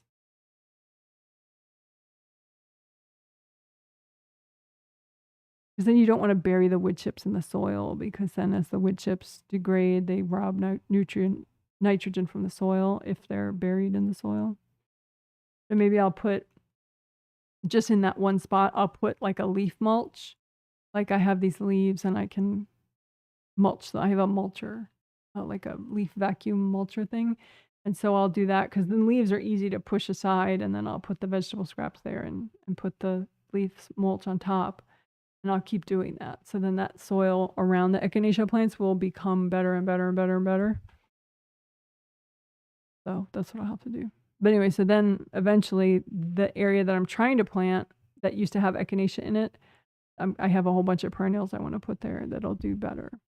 And two, echinacea doesn't bloom the whole summer. Like by September, or October, it's done blooming. And so you just have these like dead flowers and that's it. You know, whereas some perennials that I have bloom up till like frost kills them. So I'd rather put those there because this spot is like right by the road. And I try to have a lot of blooming stuff right by the road because I think people, when they observe my entire front yard garden in all its various states, they're more forgiving of it if the front strip of it right by the road is like got lots of blooming flowers when they happen to notice it. So anyway, long story short, I moved some echinacea last night to a different part of the garden where I will be able to pay better attention to them and baby them. And that's some echinacea with bees napping on it, which is freaking adorable. Unless you're afraid of bees, in which case that would be a spooky image. In which case, I'm sorry. Oh, let's see. Pets. I don't really have much to say about the pets. They're fine. I don't know if you saw BooBoo Kitty at the very start of the live stream. And then there was a really good view of her in the healing before this one. I had a whole chapter where I like moved the camera so you could see her really well. Anyway. All right. So somebody says thank you. You're welcome. Okay, cool. So you guys are amazing, and I can't show our dog because he's in that kennel right there. He's napping in there. So even if I hold my camera here, it's not going to show him very well. But he's happily sleeping, so that's a good sign. All right, you guys, you're amazing. I hope whatever's next for you is good, and that you know, if things start to feel wonky for you, I hope you remember a little bit of all your energy healing knowledge, like you reground or something, or ask your angels to help. All right, bye. You're so cool. Woohoo! Bye.